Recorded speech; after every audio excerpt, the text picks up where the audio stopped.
Welcome back to the Overwatch Pacific Championship English broadcast. I'm AVRL. With me still is Pixie, and I got to apologize. I made a mistake. It is in fact DeToNator.GOLD versus AHQ and not You know what? Flashwolf. Apology not accepted. Get out. I don't know what else to say about that.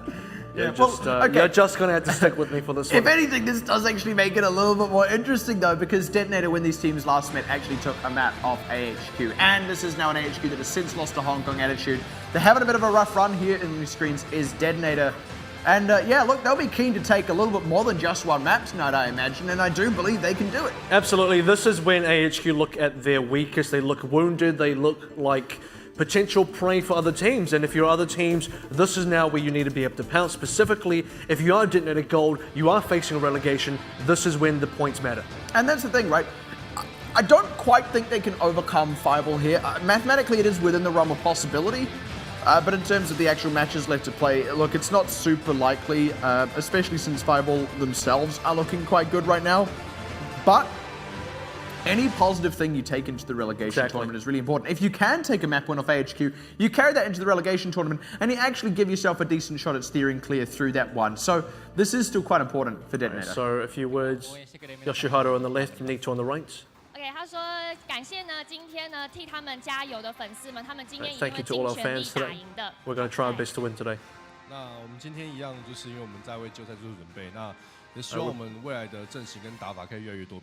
Alright, so as we're preparing for playoffs, we're hoping to get better and better, including in this match as well. So it's going to be AHQ and DeToNator as they get ready to head into their first map. And DeToNator home side, so it's going to be their map pick for Control as well. Now, it's interesting you say, look, yeah, they do have to catch up to Fireball if they want to sort of remove themselves from that bottom two spot, which would then mean they do face a relegation tournament, but mathematically it's not out of the realm of possibility, but it is very difficult. Specifically, Fireball are looking better. DeToNator, what they need here is a good showing so they can go into that relegation with confidence. AHQ on the direct opposite side of the scale.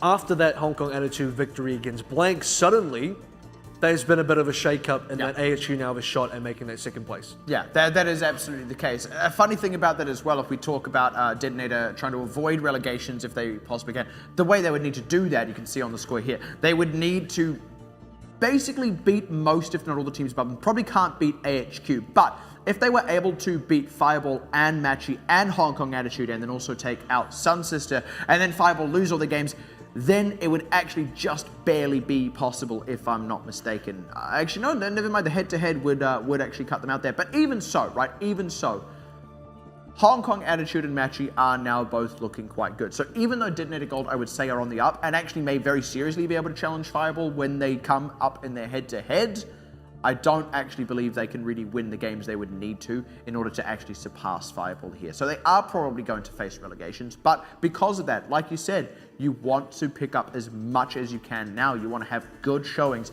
You want to show that you are still fixing mistakes, that you're fixing problems, and then when you go into relegations, you come in swinging, you outclass all the other teams, so you make it back into Season 2, and maybe then you can actually really start pushing up the standings. And Season 2 is starting to look fantastic as well in terms of the 6 teams that are guaranteed to make it there, even with Fireball at the bottom, that standing of 6. Fireball, like you've already said, are looking better than ever as well. So every single team heading to Season 2 rather, is going to be fairly competitive. So that's something definitely to look forward to. And I suppose there's sort of a wider thing going on there as well. And we will be able to take a look at the lineups of the teams as well while I'm sort of saying this. There's a wider thing going on here as well, which is this whole tournament has actually generally pushed forward APAC, right?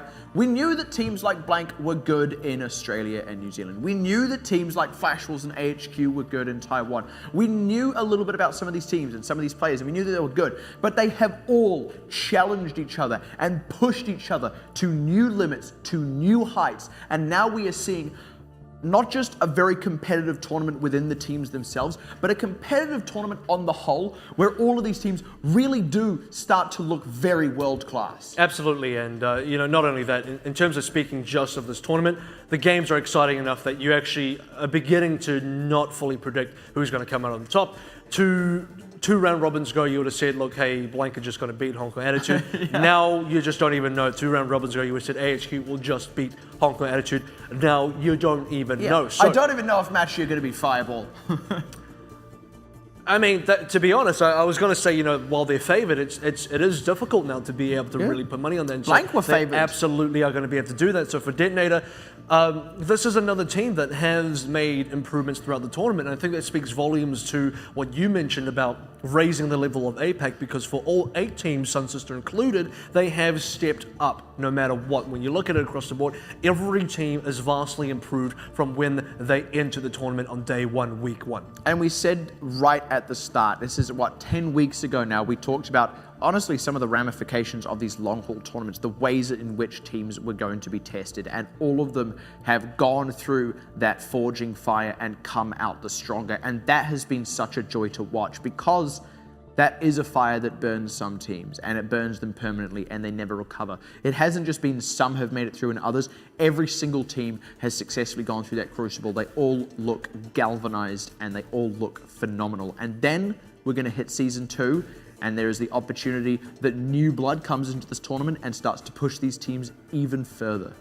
And for the new teams coming in as well, assuming we're going to get some new teams, is they then get to be a part of this APAC journey in the OPC, which then allows them to step up themselves and become, really raise their own standard of play. And it kind of feels like Season 2 is a little bit of the start for APAC, because this first season has been a really good testing ground to really push teams ahead and be like, okay, where are these guys going to be at? And then Season 2, it's like, okay, this is how good everyone is. How much further can we then take it? And what you said about going international beyond that is, it does actually start to look like APAC is very competitive in the international scene as well. And funnily enough, one of the places that's going to be tested is actually the Overwatch World Cup. A lot of these teams have been pretty open in saying, look, we're just going to send whichever team wins. We're going to send the best Taiwanese team. That's going to be Taiwan's team. They're not going to mix and match. They're just going to send their best team.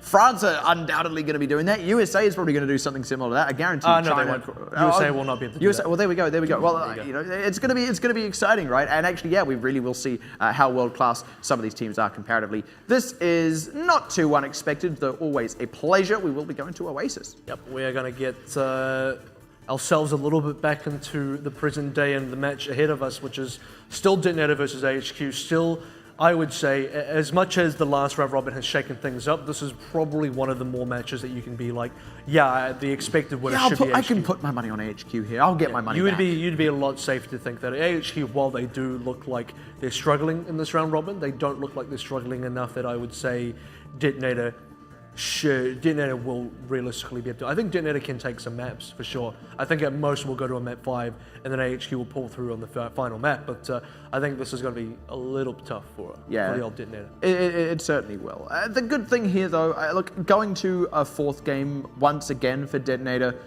would be good enough in a way, because having a consistent performance like that against AHQ, you don't want to be worse. Yeah.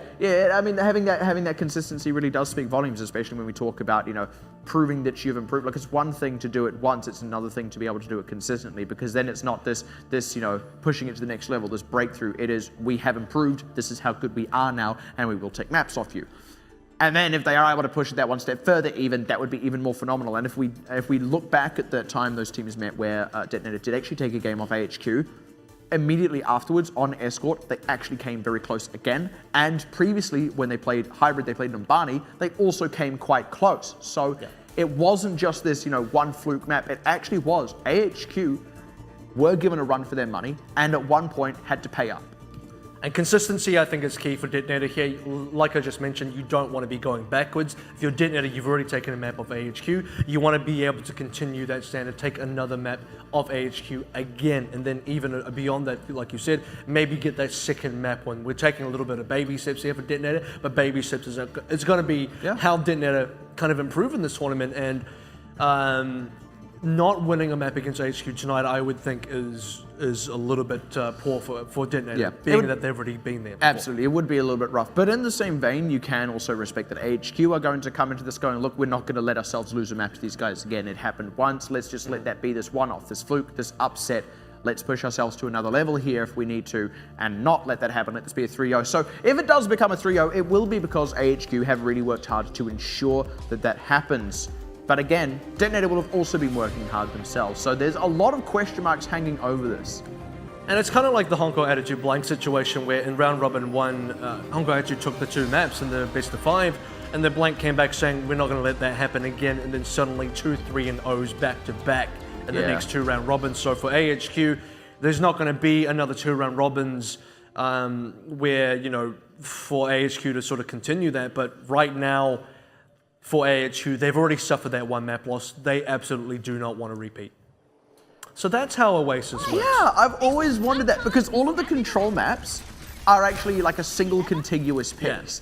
Yeah. And like we've seen it on Lijiang here, we've seen it on Ilios already. It's like all on the single island, but like, yeah, okay. So like it's 3 little islands, I suppose. And I also never noticed up until now that that tall skyscraper is actually unfinished. Yeah, you gotta take a boat ride from the city center to the university if you're a student, so there it is. Yeah, we're gonna be getting that Sombra versus Sombra, and really this tends to come down to who gets the health pack control first. It's looking a little bit split, but DoToNator does seem to have slightly more control on the whole, and you can see that reflected a little bit in the charge he's been able to accumulate. Amakin forced off to the side here. This is very unfortunate, but that health pack control can start to come through for them, getting back into the thick of it now. Oh, good pressure onto him though by, oh, great catch onto Dizzy. Never mind what Erican is trying to do. Keres does get 1 trade back, but actually DeToNator, oh, unfortunately the cap goes away. They kind of stepped off it for a moment there because they did have some good pressure down. Not willing to commit to it though, and now DeToNator are getting forced back. AHQ will actually get that one in lockdown, and DeToNator, they did everything right up until they failed to push the go button. Yeah, absolutely. DoToNator even has the EMP now, but it's a little bit too late. He's not going to be able to get much use out of that.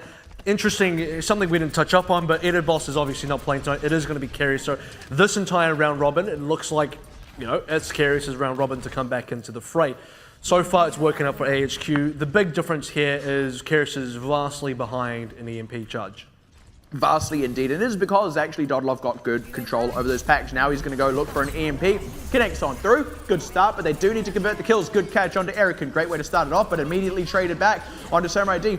And that's going to be an ultimate out from Lazy Titan as well. So it doesn't even matter that the EMP came through. It was not enough. They didn't close it out early enough. Lazy Titan was still able to get the ult through, and in classic Lazy Titan fashion, got a kill, swung the fight, DeToNator repelled once again. 50% for AHQ now. Absolutely, and now Keres is sitting on EMP as well, so this is a situation where it's not even like the Honko Attitude versus Blank series, where one Sombra got the EMP, then the other one countered it back, and that's how they won.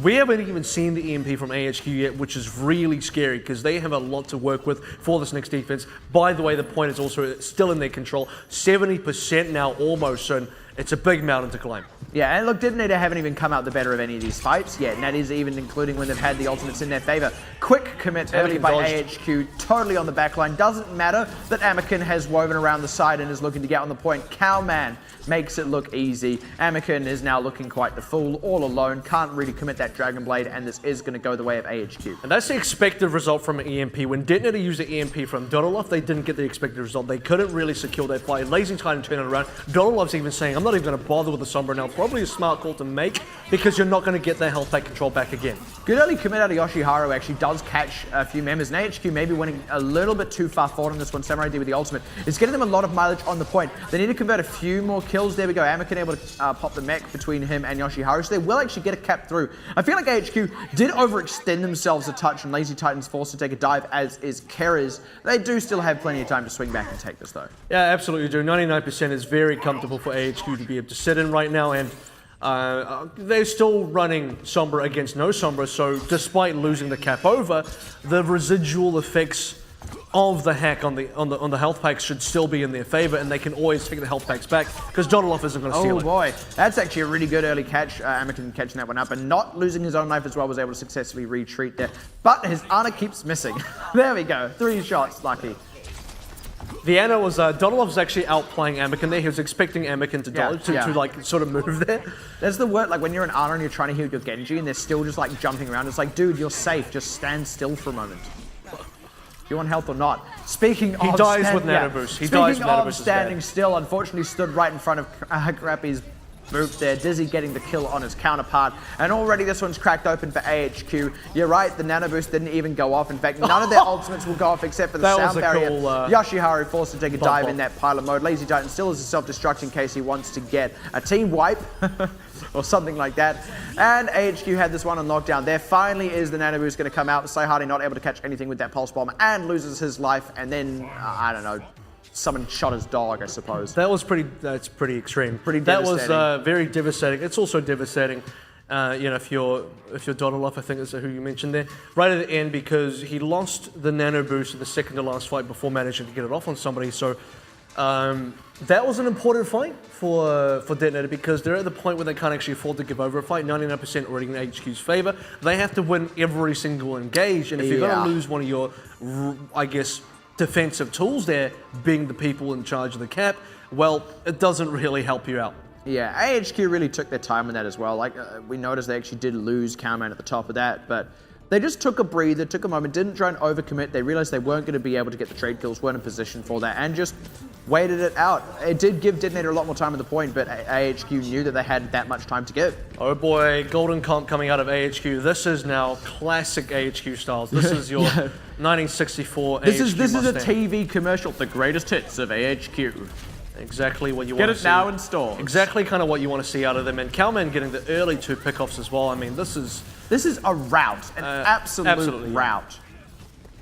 And what you're really depending on here from DeToNator as well is Anakin to pull away. This feels like kind of fireball from a couple of round robins ago. Though. Like, now they're on the point. Feels like fireball from a couple of round robins ago, because for DeToNator, you're still very much back on Anakin to pull the majority of the weight for your team. Saihate on Tracer, I've already mentioned, but at the moment, he's not really performing on this hero, so I think Control is just going to be one of DeToNator's weaker modes. Well, right as you say that, my friend, they completely destroy both of HQ's DPS. From Anakin, the player that needs to carry the weight. It's Anakin who does that. But in a sense, it proves your point. They look actually well poised to take this fight, and they're able to take out Erican as well, so they should get this cap over. There it goes. But it proves your point, actually. DeToNator do seem to be relying on Anakin. Now, sure, look, maybe that's going to go off consistently enough, but even then, that isn't as good as having a superstar and a consistent team behind them. Absolutely, and AHQ have a lot to sort of work with there, specifically if they're playing this sort of composition where Dizzy gets to play on his best pick. Everyone else essentially gets to play on their best pick as well. Cowman is really coming along as a bit of a Tracer player himself. Now, so that's a pretty good pulse from. They should maybe keep this fight alive for them, because the progress is fairly even. Wow, good open up. There we go. Anakin once again able to cut down Dizzy where he stands. And again, Cowman as well. So there we go, 2 fights in a row, and he actually does make it happen. Unfortunately, because AHQ got that cap through at the start, DeToNator don't have as much progress as they would like, but they have surpassed AHQ. They are a little lean for ultimates, but heck, they are making it work. That was a sick play from Anakin. He got the deflect damage onto Cowman, then immediately followed up with the dash. And Cowman actually used the blink as well, so he kind of predicted the blink direction and then just dashed straight into it, managed to pick up that kill. It was really well played by Simple Anakin. optometry. This is the commit now already out of DeToNator. Actually, great start catching Cowman. HQ are actually kind of not struggling a little bit, but they are losing key members, specifically the CPS. Scrappy. Yeah, very hard pressure onto Dizzy, but because of that transcendency, he's able to stay alive. Not so much longer though. Samurai D, again, good pressure. Like you said, scrappy would be a good word to describe it. Cowman has respawned and will actually be able to rejoin this fight. AHQ look keen to commit to this, but they lose Scrappy and Keras. Once again, they may just have to pull off. All they'd really taken out was Yoshiharu and Delave, and the rest of DeToNator actually still doing a lot of work with this DPS. Anakin is still staying alive. He has another Dragon Blade to commit if Dizzy and Cowman do recommit. DeToNator do lose a couple in the trickle kills there. HQ may want to regroup, but they can hold. It is a good stall. Oh, that's unfortunate. Sound barrier coming out at the end is also for DeToNator. It's kind of weird because they're half committing to this fight, half not committing, because Anakin had a couple chances there to Dragon Blade, decided not to use it. I think DeToNator realized they weren't going to be able to hold on for that much longer, but then Delay used the sound barrier anyway, so it's kind of like a half commit, half not commit. Ends up being a situation where they get over 90% anyway, and they still have Dragon Blade to get the recontest, so it does sort of work in their favor, but it was a little bit weird. Yeah, you would like to just hold on to that sound barrier, right? Like, they were happy to give the cap away at that point because they couldn't really hold on any longer, but yeah, oh well, could still push it over the line. AHQ's about to get over 50% here, and they have a couple DPS ultimates themselves. Now, Dizzy's going to be an important player to sort of watch out for, because I believe it's going to be Dragon Blade versus Tactical Visor, and one of these two ultimates is going to come out ahead, and the other one I believe is going to get shut down. Well, that tends to be how it goes. Yeah, good pressure onto the backline of AHQ, but they're not converting the kills through, so Anakin kind of has to pull back a little bit. Trying to play very aggressive here, DeToNator, but they're not converting the kills. They do finally catch Dizzy and actually Crappy, but they did have to lose a lot for it. Now, Anakin is not going to be able to get this Dragon Blade off because Erican has run him down. Now, the tall order comes through. Saihate does not connect with the Pulse Bomb, but they are able to pop the mech anyway. They are on the point. Dizzy with the respawn coming through. This is really dicey. They will get a cap through here, I think, but it's not looking too clean, and already Dizzy is able to come back swinging, but he's not able to find anyone. The best they're going to catch is delayed, but he can't even close that one out, and now he's getting pressured off. Needs to not lose his life here. Luckily won't, but they have to keep this overtime alive. Sahadi closes off one, and this is where DeToNator can push it over the line as they close out Dizzy as well. That is the Dragon Blade. It was held on to. He wasn't able to commit it before, but all's well that ends well because he commits it at an even more crucial moment. It is only Lazy Titan to contest. No self-destruct, just barely falls short of that one. That's the closeout. DeToNator look poised to even this up 1-1. Absolutely, and AHQ did not have enough respawners here to even contest. They had nothing in the bank, no ultimates, no nothing. Transcendence was pretty close for carries, but not quite close enough for them to hold on. It's interesting that when we actually see AHQ go back onto the composition they're better known for, which is Dizzy on Soldier, Lazy Titan back on the Diva instead of, I guess, Lazy Titan on the Soldier instead. AHQ did not look super clean there. They had a few moments where I'm not too quite sure. Mostly it was off the back of Anakin going really large. He had some fantastic moments which really put DeToNator ahead, and AHQ kind of fell apart to that. In a funny way as well, Cowman is really not pulling enough weight. Look, as much as we say, yeah, he was on University. Yeah, as much as we say, look, DeToNator seems to be waiting for Anakin to suddenly pull the whole team through. At the same time, every time they're shutting down Dizzy and Cowman, AHQ collapse completely. That is an equally crippling weakness. Yeah, well, I think Dizzy got picked out a number of times there as well. Tactical Visor, which was held on to, didn't really get much of a result. I said, you know, one of the ultimates was going to come through. Ended up being that both the ultimates were a little bit mediocre, but Anakin ended up getting a bit more because he actually got that kill. Good opening position out of DeToNator, and they force AHQ into the funnel. Yeah, good catch onto Dizzy. The pressure is there. Anakin, again, team on the back, carries two. Why not? You'll take it. And this is going to secure a cap for them. Wow, let's get a fourth. Why not? He got every single kill in that fight. They get the cap too. Look, if you're relying on Anakin to go off, if it's working, then it's working. You'll take it. Yeah, it's working for now, but AHQ got to do something about this. This was always going to be AHQ's weakest fight. They are running a Sombra here. They don't have a second dedicated healer. Every member was always going to be in a situation where health was really critical, and they have to play defensively. They have to play in the health packs. Luckily, they do have a health pack in that pagoda room they can really take advantage of, but losing a lot of percentage to DeToNator, they're going to have to catch up. They really are, and that means they have to kind of get pressure around this side here. It means as much as they want to use this health pack in this room here in the pagoda, they do still have to funnel through this choke point to do it, but they do get a better opening this time as they catch the healers out. Unfortunately losing Cowman, but luckily the stick had already gone through. So they do have the pressure here, going to pop Yoshiharu's mech. He's not even going to be able to take a dive. Good lockdown there, and they've got the health pack at the back as well, so AHQ will get an opportunity to swing back. In a big way as well. They didn't even have to use the MP for the fact they didn't even have... No, in fact, no, I think they did. Yeah, you're right. Yeah. They did. I was just checking his ult meter right there. He did, in fact, use it. Already back on 30%. So AHQ were looking for that one big EMP fight. They got it, and they get back control of the point. Almost gave up 50% to DeToNator. And this is the sort of time when, because EMP, I imagine, hit him, Anakin, he's not going to be able to go off nearly in the way that he went off before. No, not at all. And also, right now, AHQ are poised to be able to get this EMP back up for each and every fight. Already up at 70%. Might be a little bit fine here, so there's still a window for DeToNator, but they're struggling to commit through this very aggressive move out of AHQ, popping the Primal Rage now forces out the Transcendence. They nearly have this EMP as well, and Anakin's already shut down. They might not even need to commit it if they do get it, because the Pulse Bomb is huge out of... Sorry, that's actually Saihare's Pulse Bomb, so never mind. They're going to need to respond. They do with the EMP. In fact, it does get forced out because of that, and now they're starting to turn it back around. Yoshiharu popped out of the mech, will commit the self-destruct, and DeToNator are actually able to push the cap through over the line. AHQ kind of had a window to close out kills, and they didn't commit. Well, you might actually be right, because... Might actually be right about Cowman there, because EMP came out from carry, so Dizzy got his one kill onto Saihante, which is a 1-for-1 trade DPS for DPS, but Cowman really didn't do enough there at all, I don't think. Anakin dying super early should have been the window AHQ needed to win that fight, specifically because they shut down the Dragon Blade, which Anakin uses now. Yeah, well, and they actually had, they had that window, and then they had another window at the end after the EMP had gone out. Sure, they had to kind of avoid the self-destruct, but they still had a window after that. I feel like they didn't really have the confidence to commit, and now DeToNator, even if they lose a fight, are going to have this past the line where if they then win a fight after the fact, they'll be able to get the full cap through. Shutting down Saihari off the top, great way to open. It's actually dangerous now. It is dangerous for AHQ, but at the same time, EMP comes out. Anakin already uses Dragon Blade to no effect. Good sticky. Good sticky, like you said, and it should be AHQ cleaning up this one again. So every single EMP, bar that one in the middle Oh, 99. Never mind. So every single EMP bar that one in the middle has been super effective from AHQ. In fact, what's interesting is the defensive EMPs from AHQ, when they have controlled the cap, haven't been good. Off a sample size of 1, I should probably say. But the offensive ones, where they don't have the cap, have been fantastic.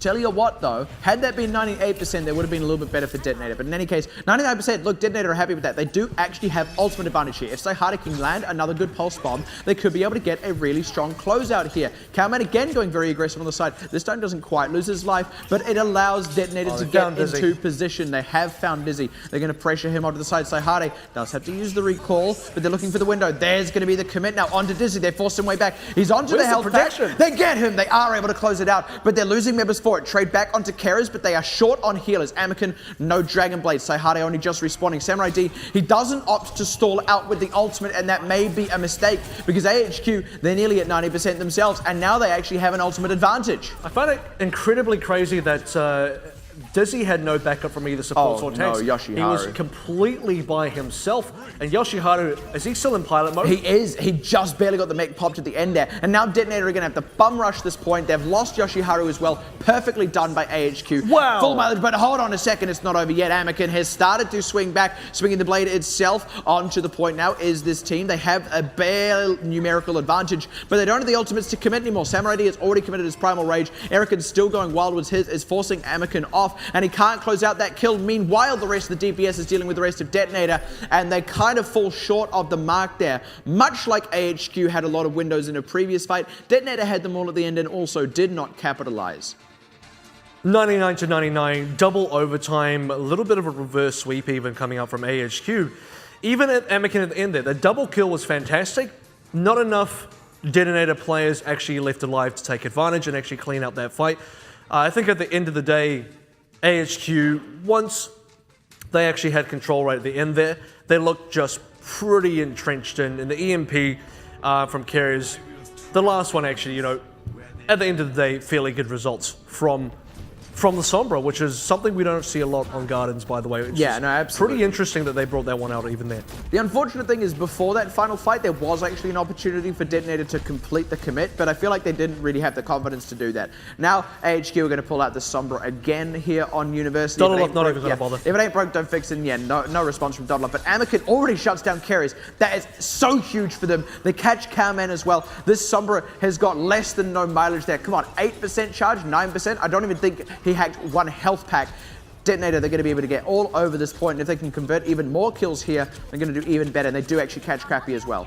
Off the back of really good plays from Anakin. So this is the man on DeToNator that really sets the stage for DeToNator. This is the guy that opens the doors for DeToNator. It's up to DeToNator to actually then walk through that door once it's open. But, I mean, they don't open fairly often, which is a bit of a problem for DeToNator as well. And AHQ, this is a little bit of a difficult stage where they have to wait for an EMP to really attack in here. DeToNator should get a decent amount of progress before AHQ actually commit. It's funny because you want to get your players low so that you can use the health packs, but you don't want to risk dying. So there's this really fine balancing act. AHQ are actually balancing it extremely well, but Anakin now is looking to go hard on the back line before the EMP can become into effect. It is available, but Anakin, he's already got one. They catch Cowman, goes aggressive onto Erican, may lose his life for it. EMP connects. Anakin barely scrapes out with his life, and they do catch Erican. He does lose it right at the end there. DeToNator, Sayhari really has to keep this on lockdown actually. Now he's the only DPS left. He does still have the healers there and Yoshiharu to keep him safe and tidy. Trying to catch out Dizzy. Pulse Bomb goes wide and Dizzy will escape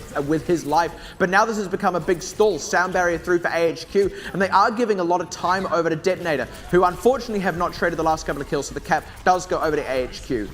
Finally as well, they're so far, well, I mean, they're decently far behind, and it almost just looks like another situation on Gardens where, you know, Gardens, DeToNator had a fantastic start, AHQ were playing catch-up. This is where the Sombra starts to get really good. This is it was a difficult place for AHQ to start with because, look, you don't have health pack control. Now you finally do. This is where you can actually leverage this composition you've been planning. Yeah, and they throw out a very early self-destruct, and in good fashion, Lazy Titan catches someone with it, and that someone is Dodlov. No transcendence for this fight means DeToNator just kind of have to take this loss on the chin, even if they can close out on Cowman, which they can't even, and they do just get completely shut out of this one. No, they save all the ultimates as well, so they can come back and fight another day. It was, in fact, an EMP. AHQ, they're going to need a couple more of those if they actually want to clean this one up. 40%.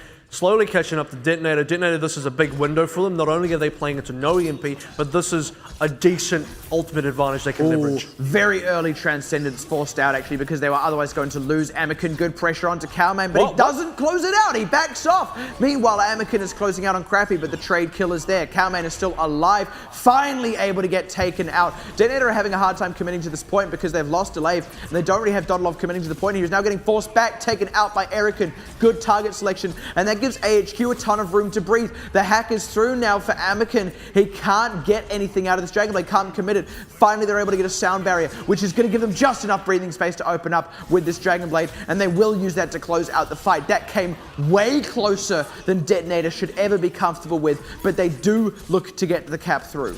Absolutely, not going to be enough of a contest, especially, it's Erican's kind of stuck down the bottom there. At least he kind of fed more ult charge back into carriers, which is really good. So a little bit of an awkward situation where he gave a bit of ult charge, but he gave ult charge back to his own team. And in Anakin fashion, Anakin absolutely closed that last fight out for his team as well. This time, though, AHQ just have an out-and-out ultimate advantage. First, they have this EMP, then they can follow it up with Dragon Blade. This is already looking good, and they did get it over that 80% mark. They don't even know. Oh, my goodness. Just like straight on it, like they just clicked their fingers and that was that. EMP, Dragon Blade, cap through, Dunzo. 6-man indeed. DeToNator will be able to contest one final time, but it will only be the last. This is actually surprisingly close considering,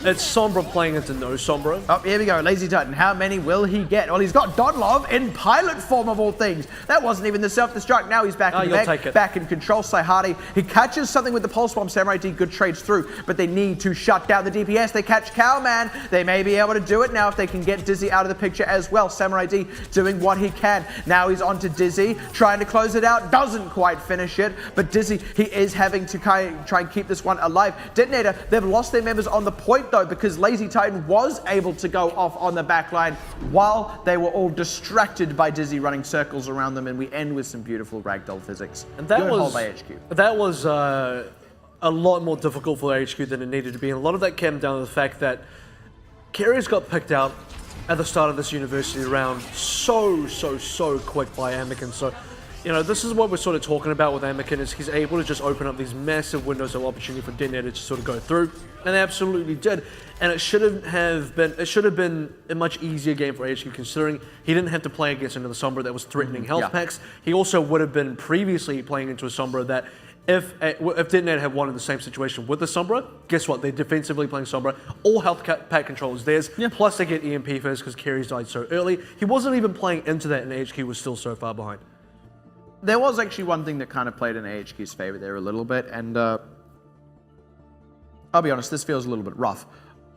DeToNator tunnel visioned a lot. They really did. It cost them in a lot of fights. They would, they'd pick Cowman or maybe they'd pick Dizzy, and then they'd spend a lot of time really trying hard to shut down the other. And while they would be doing that, even if they'd killed Erican, the healers would still be up. And actually, Lazy Titan would be wreaking havoc with the backline. And, we'd see these Winstons going really deep, trying to take out Dizzy. We'd see Samurai D constantly trying to get on there. As good target selection, but he didn't have any follow-up coming out of Anakin. He didn't have any follow-up coming out of really any of the rest of the members of his team, Anakin and Saihade primarily, who would often also get picked actually in a trade early on to someone like Erican. And then the rest of his team would kind of get cleaned up behind him and turn around. And even though the numbers were kind of even, there would be, these healers from DeToNator way pressured off on the backline. There'd be this totally isolated Samurai D. There'd be no DPS anywhere, and he'd be staring down a D.Va that he just couldn't take out, and then get collapsed in from behind by Dizzy, who he had just failed to kill. That happened more times than I could count. It wasn't just on University there, though. That was probably the most obvious because it was the final fight. Happened a lot on Gardens. And that cost DeToNator so many fights. It's hard to say if that's HQ playing well or just capitalizing on a mistake by DeToNator, but it was a mistake made and it did cost them this game. At the end of the day, I think DeToNator, despite all of that, this has been a fairly good showing on Oasis. It is also their map pick and they are more prepared for this. At the same time, AHQ should have been better on this map, I would say. The results should have been better for them. It makes you wonder if DeToNator weren't making that mistake, could they have done it? Absolutely. On the second hand as well, it sort of really speaks to DeToNator's strength as a team right now. And I kind of see DeToNator as a weaker controlled team. And a lot of that is down to the fact that I don't believe they have a really good tracer on their team, which kind of hurts them. Now going into something like a hybrid and assault and beyond, when you can put Hunter on a soldier, which he's much better on, and Anakin is still just Anakin. If Anakin's doing what he's doing on Oasis without really good support, and he's just kind of able to just, like, that moment he got 4 kills just on his own on guard, and it's like, what was that? That was just crazy from Right. the guy. And that wasn't with a Dragon Blade, that was just good Exactly. kills. No ultimates, nothing, so he was just going for it. Even the prediction on where Keras was going to be to hack the first pack to take him out right at the start of that last stage of University is exactly that. He was actually, he was better than Cowman, he was more consistent, he was a step ahead of the competition, and I mean, aside from the play of the game, going over to Cowman for what was just a great Dragon Blade combo with an EMP, actually that was better. Yeah, so, you know, this is, the point I was trying to make is essentially if DeToNator can sort of pull it through together on Oasis and at least get the 1 round win on one of the stages and just kind of at least be very even with AHQ, you know, even when they didn't win some of the stages, look, it was 99-99 overtime, even right at the end for University, it was super close progress-wise. It never looked like AHQ were ever fully in control. Fight swung back a lot. So, I mean, now going into Hybrid, now going into Assault as well, which we're guaranteed to see, I think DeToNator have the opportunity to look even better because they are not, what I would say is a particularly good control team. So the fact that they can do this well on control, I think kind of speaks well to their ability to then move on to game modes that I believe they're far more favored in, especially when it comes down to their picks.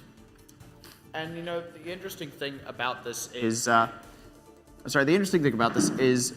when we last saw them come up against AHQ, yeah, they lost control as well, and it didn't actually look as good as this did tonight. They had a similar situation. It was on Lijiang Tower. They got 1 map win on. They had another one go to 99-99, and that was it. They couldn't quite get it over the line really at the end of it all. But then Hybrid came extremely close, like really, really close. Then they took Assault, and then Escort came really close as well. So yeah, absolutely, we're kind of in the same situation. And once again, same situation where AHQ now have picked for Hybrid. They picked Numbani last time this happened, where DeToNator did take that game win off. So I don't know if they're necessarily going to go there again, but look, we are starting to get a bit of a repeat, even though that was a loss for DeToNator. It's like the opposite of Blank, right? Blank always starts super strong in control, then it just gets a little bit weaker. DeToNator starts a little bit weaker, and then they get better as they go along. So. And then AHQ just sort of, you know, dizzy on Norrisy. Oh, and dizzy's then on Flash Soldier. Falls are just like right here, just like soaring above. Yeah, like, saw that. They're flatlining, but like right at the top. I saw this nonsense down below me. What's going on there on the rest of the table? What's the air like up there, Flash Falls? Let me know. It's a bit thin up there. It is a little bit. Well, you know, this is the thing. I'm expecting more to come out of DeToNator coming into these next game modes, and I think it would speak a lot to. It would say a lot if they don't look better on Hybrid and Assault, because on paper they should. Yes, absolutely. So I suppose with this being currently a bit of it's kind of looking like a repeat of when DeToNator last took a map off AHQ. Do we expect this to go to Numbani? Do we expect AHQ to just go there, given how close it came last time? I think AHQ are still fairly confident on their map, and just kind of in general. I think the other pick for them would just be King's Row, which they would still feel very confident against DeToNator on. I would almost feel like King's Row better suits them here than Numbani. I miss King's Row. I just want to go back to England. It's kind of great, isn't it? Because they basically made this like semi-recreation of like an old town in London, but it's in the middle of this industrial area, and then they just shoved all the robots in there. Like, there you go. Does it have enough smog to be accurate to what London really looks like?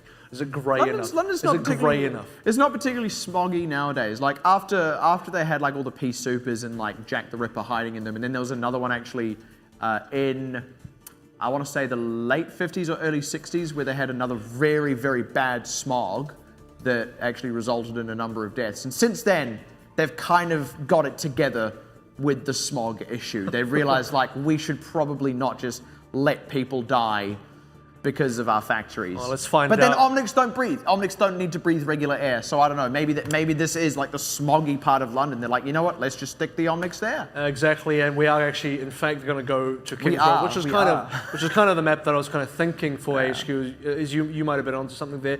Do we go to Numbani? It actually does look quite smoggy if you look at that. That's the thing is, you can barely see the top of that tower. It's not even Big Ben, by the way. It's just a knockoff. A knockoff Big Ben. Yeah. So that there is Large Dave.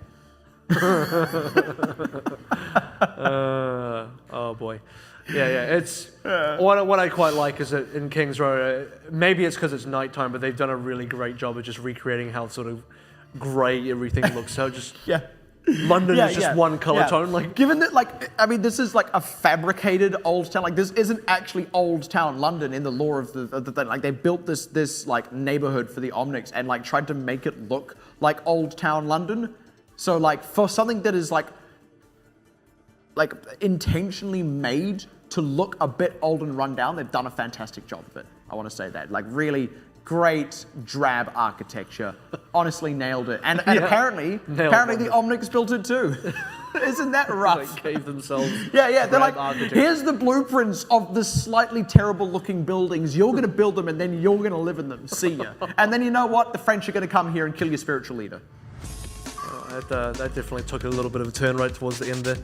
Well, that's that Widowmaker cinematic. The French come over and they kill the Omnic spiritual leader. Like, they are not having a good time right now, these Omnics here in Kings Row. Kings Row is not a fun time, but could be a fun time for AHQ. It is, of course, their map pick, and they've got something. They definitely got something to show here, and I definitely did want to see them back at Kings Row, because one thing that AHQ are rather well known for, that I like to think anyway, is that first cap defense. I guess across the board, but specifically also on Kings Row, right? This is when one of the first times that we did see Blank getting held here, and since then, AHQ have held many teams here as well. I guess I can understand that they just want to have a bit of fun, but they're very consistent in this being the one where that, like, it's, oh, let's pick a May and a Mercy, and then let's walk somewhere strange, and then we'll change off them. Like, I don't know, I feel like there are other wacky picks you could do. Like, where's the Junkrat, like, jumping into a hole or something? That's real excitement. Okay, I guess, speaking of excitement though, if they... Okay, no. Yeah, that would have been some real excitement. This isn't actually for triple tank, by the way. This is just a shield comp. So we have seen this Reinhardt and Zarya come out when they're running triple tank. I'm concerned about Anakin playing the Sombra here, because it's something... Okay, he does switch off. No, he's just going to play Hanzo, much more normal.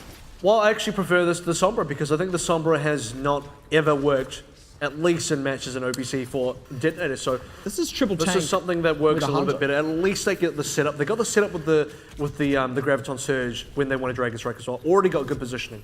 Yeah, they did actually kind of get around the side of this, and I mean that's kind of the power of triple tank. AHQ do just kind of have to back baited off, hook. Give it space. Yeah, well baited hook indeed. Anakin does actually need to get a pick, but good damage onto Lazy Titan. Now they're putting the pressure on. This is what they're after, but not quite pushing it over the line means that's just more ult charge for carries.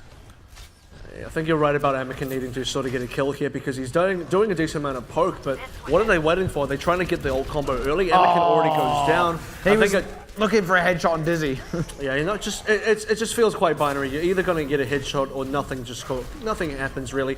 And that there is the result, by the way, of getting all that damage onto Lazy Titan and Erican, but not closing out the kills. Kera's got to do a ton of healing, got a ton of ultimate charge. They're able to commit that nano boost there onto Erican, who absolutely routes out DeToNator. What I think is interesting is Lazy Titan started on the Zarya, like he didn't even go into the D.Va, which you would expect him to be on. Yeah. And that's a little bit of a different lineup. Actually, look at the sneaky Earth Shadow. Hello. Oh boy, bam! Yes, there we go. On to the whole squad. Sans the one dude with a shield, who now has his own Earth Shadow, but he finds himself up a creek without a team behind him. And Anakin, he's the only one to survive, or is he? Squad goals right there. Yeah, well, no, he doesn't even survive, which is... Yeah. A little bit disappointing, because, I mean, that's a staggered kill. They've got to wait for that again. Nearly on the Graviton Surge. So if they're waiting for a combo play, they're going to get it. And the best part is... At least it won't be eaten. Exactly, because there's no D.Va on the other side. They can just throw it out there. It will definitely hit. And then the Dragon Strike should definitely hit as well. But there is still plenty of points of failure. One of them being Anakin getting caught. There it goes. He's actually caught his own Graviton. The charges through. And I think it actually... Oh no, they did actually get the Dragon Strike out, but I didn't even see where it went. Now Anakin is the nano boost, and he's still not getting kills. Actually catches Cowman with that classic throw a scatter happens to me in at pubs the ground. all the time. Yeah. Now here we go. They will find a commit, but they've still got to deal with Dizzy. Somehow Anakin struggling to get that went through. Lazy Titan closes him out. They find themselves lacking for DPS, so now Saihade is going to try and make it happen, but it is still a tall order. They're on the point, but the respawns are going to start coming through for AHQ. Decent sleep onto Saihade.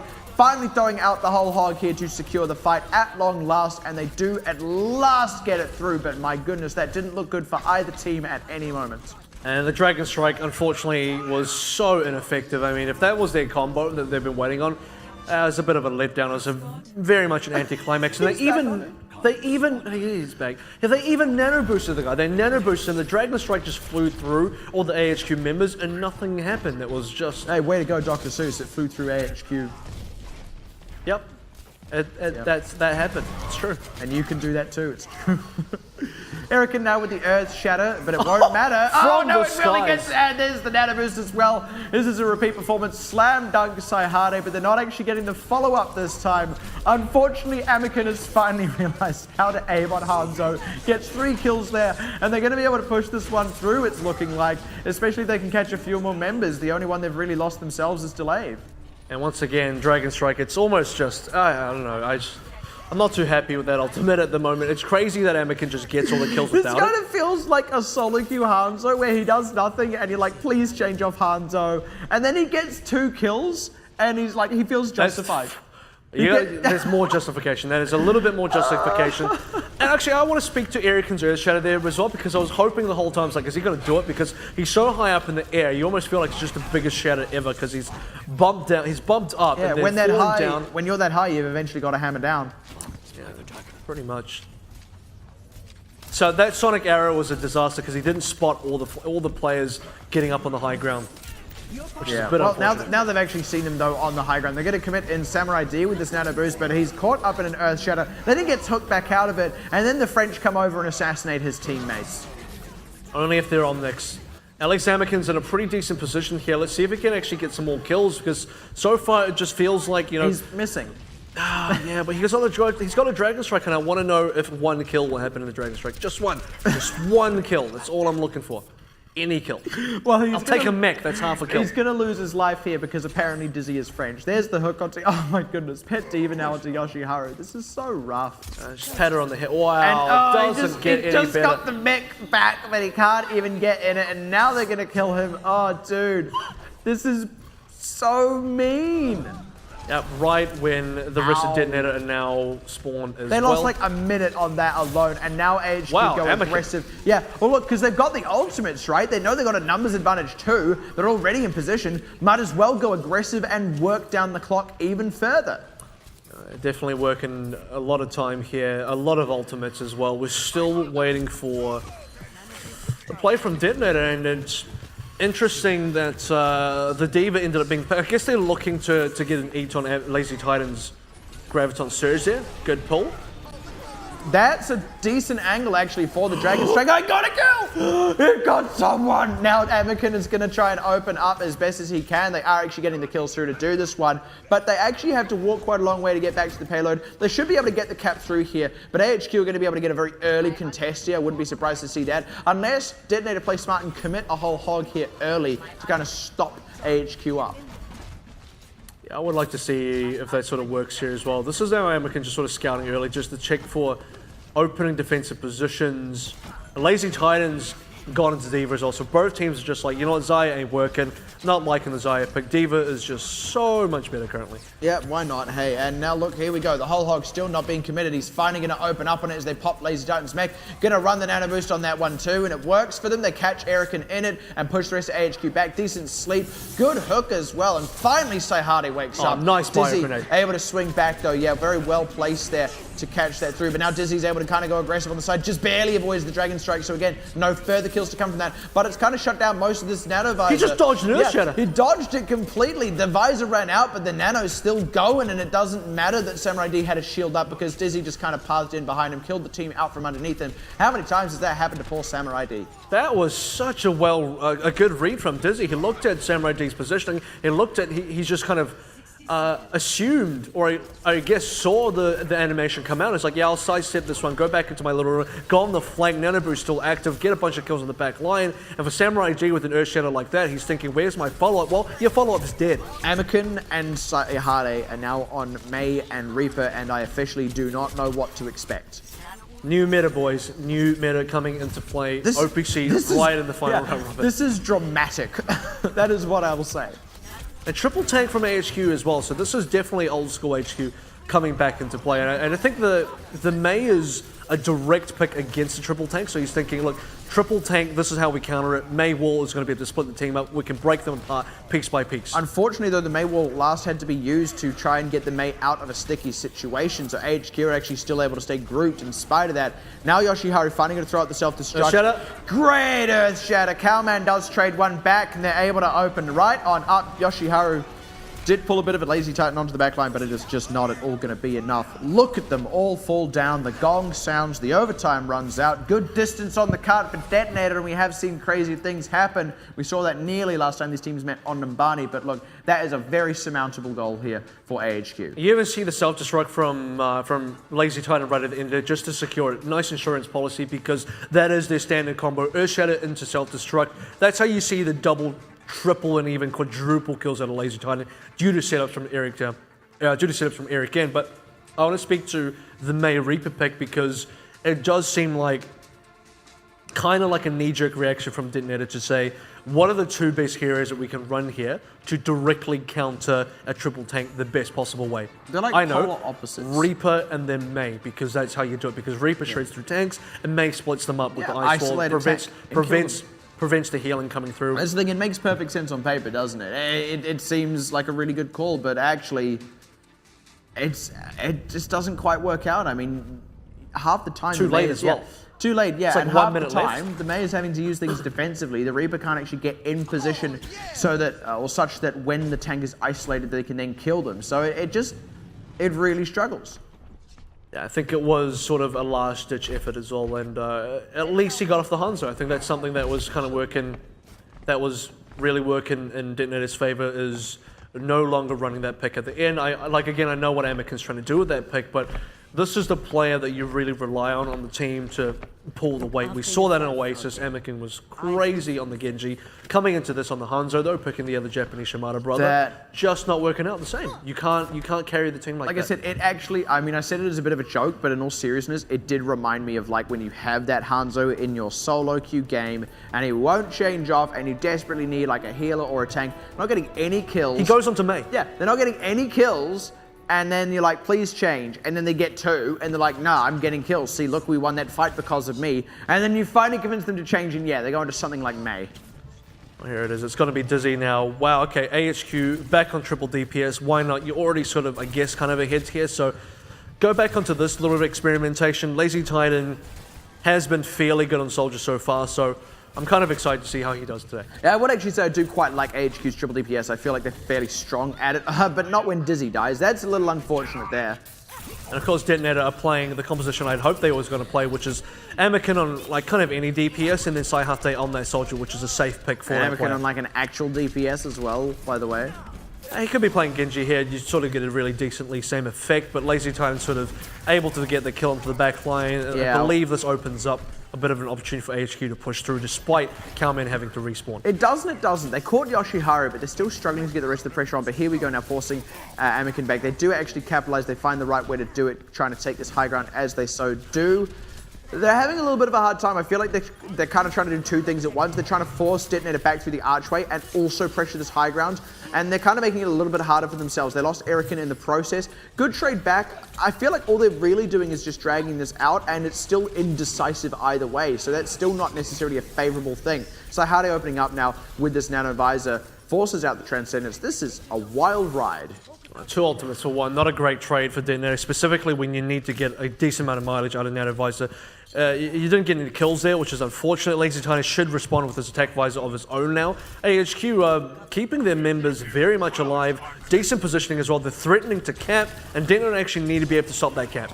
There we go. Finally starting to just kind of play the pressure game here, forcing DeToNator into a tight spot. Trade back onto Anakin as they lose Lazy Titan, but they still have two other DPS to kind of go wild on this. Lose Crappy somewhere in the midst of that, and Cowman doesn't really get much through. Finally catches Yoshiharu's Mecha Ball things, but the trade back is there, and this is still no one's fight in particular. DeToNator look like they're just barely going to get closed out upon by Erikin, but I mean, a great Pulse Bomb could still spin this back around. The respawns do favor AHQ. Like, I'm going to push it through, but they kind of wasted a lot of time. It was a pretty slow push on through from AHQ, not the best. I mean, I don't think DeToNator really had a fast push on through themselves either.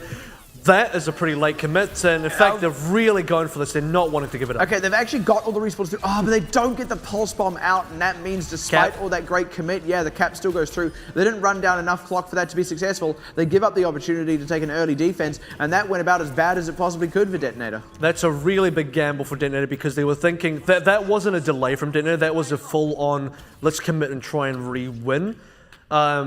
At that point, there was no way you can realistically delay anymore. And what's going to happen for DeToNator is they're now unable to get a good defensive setup. Look, Dizzy's already on the high ground. He's going to block that out. He's going to catch someone with the pulse bomb. Likely, I mean, that's definitely the goal here. DeToNator changing up a few of their picks as well. Changed off and then back on to Tracer, having not used his pulse bomb. He completely reset his Amakin own was on charge. Tracer. Actually, no, you are quite right. So that's, in a way, even more unfortunate. So they don't actually get to use that, and he was looking to commit that in the previous fight. Now already has lost his life. Samurai D is getting hard aggressive upon. He's trying to go deep to at least kill someone, but it's just not working. DeToNator Egg getting absolutely steamrolled on this Streets phase. And that's all, you know, a lot of that momentum coming through from AHQ, the fact that they won that very late stall play from DeToNator, which heavily punished, and AHQ are continuing to punish that as DeToNator have zero defense on the Streets phase whatsoever. They didn't have any ability to regroup. They regrouped super late, and now they're just not even getting a chance to maybe even regroup on third. And now very aggressive play by Cowman. I very much like this. He's gone deep to open up the space. He's got the one kill and is barely getting topped off by his team. Unfortunately, they don't quite convert any other kills while that pressure is being put down and they lose 2 of their DPS. This is now the opportunity for DeToNator to get back into this one. They may just be able to hold here. Erica, good catch with that commit, and now DeToNator kind of finding themselves a little slim on resources. AHQ keeping up the pressure. Yoshiharu sort of spun about in every single direction, now forced out of the mech, and AHQ they're suddenly able to turn it back around, put the pressure back on, despite losing 2 of their 3 DPS. Yeah, well, triple kill from Lazy Titan right at the end. This is a big deal for HQ because they don't have to push that far now. And while it was a pretty big commit, I think DeToNator, their chance now is to say, look, we have to win the next ultless fight because neither team realistically has much to play with. That being said, Amakin does pick up the Dragon Blade now, and I expect him to use it here. He absolutely should. Yeah, this is a really great opportunity for them to, at the very least, run down the clock. And if they can wait until AHQ have ultimates and then force them out and then commit the Dragon Blade, that would be ideal. Yeah, HQ got to be able to find a good timing here because technically they can afford to drop one fight. They can sort of bait out the Dragon Blade, you know, bait out the Nano as well, try and dodge the Pulse Bomb and then set up for the next fight. All carriers can just commit the Transcendence, and that will be a big engage from both teams. Yeah, heck, why not? But you know what? They've killed Samurai D. It is actually kind of working. The sound barrier was committed by delay. Here's going to be the commit out of Amakin, who gets 1, but he's lost his life for it. So Hardy's Pulse Bomb went wide, and AHQ, despite losing the 1 ultimate they had, are actually coming out the better for this fight. They're dealing with the DPS. They've got a lot of pressure being exerted here. They're getting ultimates of their own available. Now the sound barrier ties them over so that Dizzy can commit a Pulse Bomb. Good zoning there. Erican has the Primal Rage to start closing out kills. Respawns do favor DeToNator, but the kills have been coming up AHQ. Absolutely, and they're still getting kills on the end. This very even trade so far, and as long as Dizzy is live, he should be able to get the consistent damage output. Whereas, what's Saihate able to do about this? He does actually get a kill into Erican, which is pretty good, and eventually triple DPS from AHQ. If you're not gonna be able to melt them down fast enough, they have way bigger damage output. Unfortunately, AHQ ended up in a good position where they absorbed all of DeToNator's ultimates, then had a bunch of their own, but then they committed those as well. So both teams just kind of exhausted themselves a little. And that kind of works in the favor of DeToNator because they're running down the clock. If both teams are exhausting themselves, DeToNator will take that as a victory. And DeToNator now have more ultimates in the pocket. AHQ still a little way away from theirs, but they have their DPS ultimates coming up, and that could be all they need. So Hardy goes wide on the Pulse Bomb, and that's the opening for Cowman. He goes in with the Dragon Blade. Self-destruct is there. Doesn't actually find anything, unfortunately. It's a lot of kills. Lazy Titan. That is a lot of kills. Couple of good return ones, but there's still an uncontested Lazy Titan here. Dizzy is still looking to thread the needle with the Pulse Bomb, but Samurai D shuts that one down and now forces back Lazy Titan. Suddenly the one tank isn't there for AHQ, and they just kind of have to take it on the chin, and DeToNator continue to run down the clock. Very late Dragon Blade out of Amakin, but he wants to shut down Lazy Titan, close the lid on that, maybe catch a couple more, doesn't find them, And once again, both teams just exhaust themselves, and now there's less time. And every time that happens is what DeToNator come out ahead, because like I said, it comes down to the clock at the end of the day. We're less than 1 minute through. While AHQ don't have a lot to push on here, they actually have to be able to get it down to the end, and they don't have a lot to play with. They're in this sort of triple DPS situation where they're always getting traded back no matter what, and the spawns still do favor DeToNator, and losing Calman at the start, no good. That is the worst Pulse kind Bomb of Eden. Yeah, good eat on the Pulse Bomb as well, and suddenly AHQ have no resources, they have nothing to go on. They have to pull back. They have just enough time for Cowman to regroup, but man, that was on the verge of disaster for a second. They can totally still lose this because they have a Transcendence that's great, but So they where's the haven't won damage? it yet. They need the damage. Actually, Transcendence is really good because the biggest weakness out of this triple DPS composition is they just die too easy. Very early commit on the Transcendence, and they aren't able to convert kills while it's happening because of that sound barrier. Don Love needs to keep himself alive, though it doesn't happen. Anakin gets picked off, so Hardy wide on the Pulse Bomb, and Lazy Titan with this tactical visor, not even a nano boost on it actually, is finally able to get some mileage, and they are going to push this over the line. This came closer than AHQ could ever consider themselves comfortable with. They floundered for almost the entirety of that, and even floundered on their first push through, but they get it over the line. They do take the win where DeToNator weren't able to. It was super difficult for AHQ to get that through, and you almost think they would have done better had they just stuck to their composition on defense, which is the 2-2-2 with your double hit scan. That's what AHQ is so much better. That's just what Flash Wolves run across the board 24/7. This is going to be that sneaky Earth Shatter play from Eric, and that was so well placed. Oh, boys. You can see Samurai D just realizing at the end there as well, but it's a little bit too late. It, like, sure, he can like turn around and block the Earth Shatter, but he's behind his team. It doesn't matter. Exactly. That's the wrong direction. You know what that last bit felt like? That felt like AHQ. They were like trying to pick up a ball, and they were chasing it, and every time they got close, they'd accidentally like tip it a little bit with their toe and like have to run even further, and they're just like, you're just chasing it across a field, and you just look stupid. There is no way to look cool while you're doing that. Sure, they finally got the ball picked up, and they got it in their hands, and they were able to take it off DeToNator, but they dropped the ball in the first place, they struggled to pick it back up afterwards, and they looked stupid the whole time. What's really good is AHQ punished really well in that Streets phase, so they got a lot of momentum in there, but then it was just kind of stopped up, and they were at a stage where, like I said, if had they stuck to the 2-2-2, I think they would have done a lot better. Because triple DPS is so volatile, they got counter-picked. So like you were sort of saying, bro team's just exhausting everything. That was working in DeToNator's favor because whenever DeToNator were also exhausting their resources, they were able to get enough counter trades that their favorable respawn position always comes out on top and always sort of secures the defense for them. Too. And essentially running down the clock works so well for DeToNator. Right into overtime is when they kept it, and that came down to the fact that right at the end, a string of massive kills came out for AHQ. You got a question like, well, how did they not do that earlier? Finally, one of their 3 DPS really connected with their ultimate. But like, how many times did they fail to up until that point? Like, why does it take until overtime for that to happen is the big question. I think you see this out of a lot of teams, and Fireball is one of the teams that is really guilty of this, or has been in the past, which they're is an overtime they kind of flounder a lot, and then suddenly in the overtime, they're just like, bam! And they just get it over the line. And at Blank are the opposite. In overtime, they're like, whoa. No, whoa. That's why Blank Fireball is always so entertaining. It's like, either it's going to win before we go into overtime, or it's going into overtime and Fireball win. It's entertaining. But like, that was, how do I put this? That was a wild ride. I feel like what happened, if without going too deep into it, what largely happened there was AHQ ran down DeToNator's clock very evenly. They did it a bit on the first point, then the cap went through, then a bit on the Streets phase, then the cap went through, and then a little bit on the final point, and the payload got stopped up. When AHQ were on the offense, DeToNator ran down their clock, a ton on the first point, and that is even with a really weird, dodgy commit. Absolutely no contest at all throughout the entire Streets phase. That was a steamroll for AHQ really up until the very end there, where DeToNator just barely kind of paused it. Nowhere near as much time run down as what AHQ did there. And then ran down a huge amount on that third point. And it's like, look, I don't know what's better, having like consistent fight losses when you're DeToNator on the offense that you struggle to get it over the line each time, or being AHQ and being inconsistent with when you win fights. It does, yeah. It looks kind of extreme because on one end, AHQ were fantastic. On the other end, AHQ were smacking their faces against a brick wall coming out from DeToNator, and that was a bit difficult to watch at times.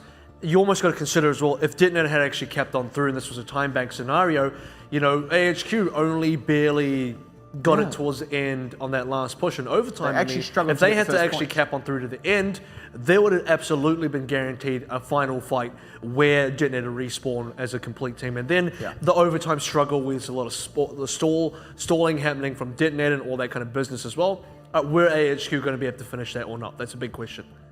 Yeah, look, that was... there's only so much you can even take away from that just because of how it all went. I suppose if there's one thing I would take away from that, it is AHQ are not out of the woods yet. They are 2-0 up in this. And by not out of the woods, by the way, I don't mean that the series isn't over. I mean, naturally it's not, but I do still kind of expect a 3-0 here. Maybe we go to a game 4. DeToNator would like to take assault once again, but their run of troublesome games has not come to an end yet. They are certainly coming to a middle, but that end must happen before playoffs. They may just be experimenting still, and we are seeing that a little bit. They're running triple DPS, but they're not looking good on it. What's the point of experimenting if you're looking no cleaner than the last time you pulled it out? The thing is, I think it really, to give credit to DeToNator, they do look slightly better as well. They do look like they're able to take it to HQ, which is something they haven't been able to do in the past, at least not earlier on in the tournament. Now they can actually really push AHQ to their limits, which is exciting to watch, and we're going to see exactly where those limits are. We're going to head into map number 3. It's going to happen after this break, and AHQ already 2-0 up. So for DeToNator, this is their final chance. We'll find out exactly what Assault is right after this break.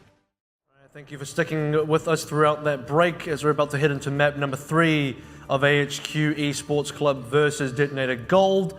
2-0 is the score so far in AHQ's favor, but it's looked pretty close, I gotta say, despite the scoreline. I want to get off Mr. Dizzy's wild ride. This is... Why is it him? Why does it have to be just him? I don't understand. It's like, the other 5 guys or whatever, but Mr. Dizzy, please. Because it's a wild ride. It's making me dizzy. I don't know. Look, AHQ, we were sort of talking a little bit about this during the break, actually. Look, AHQ feel that what they're doing right now is something similar to what was happening with Flash Wolves a couple of round robins ago, where they did actually drop, they dropped Series to Matchy, etc., etc. They're just sort of experimenting, they're trying some things out, but you actually kind of hit upon something quite interesting here. When Flash Wolves are doing that, they're still actually looking dominant against some of these teams below them, especially teams like Sunsister, DeToNator, Fireball. AHQ, we actually cannot say the same of them. They have picked up the wins here, but they are not looking great. They are not looking shaky. Yeah, sure, maybe they are experimenting much like Flash Wolves, but even so, they're not looking as clean, and I almost want them to just play one proper map and win it properly, just to assure me that yes, they are just experimenting. They can still play, well and really push it over the line convincingly, because otherwise it looks like that's just a story they're telling to make up for the fact that they're looking weak. I'm not actually referring to Flash Wolves from back then. I'm referring to Flash Wolves now. Flash Wolves still are currently experimenting now, but they're looking dominant while they're doing that. Flash Wolves back then actually did look fairly weak. They were having a rough run. All things considered, that was not really them. That's less them experimenting and more them kind of finding their footing, where it's just whatever we're doing is not working. This is round robin 2, where they came second in the first round robin. They're like, what do we need to do to beat blank? Maybe we got to copy their triple DPS. Oh, this is absolutely not working. Disastrous. Now let's go to something else. And maybe the same is actually happening for AHQ, because they did actually lose against Hong Kong Attitude fair and square. You don't experiment in 4 whole games and then accidentally lose 3 of them.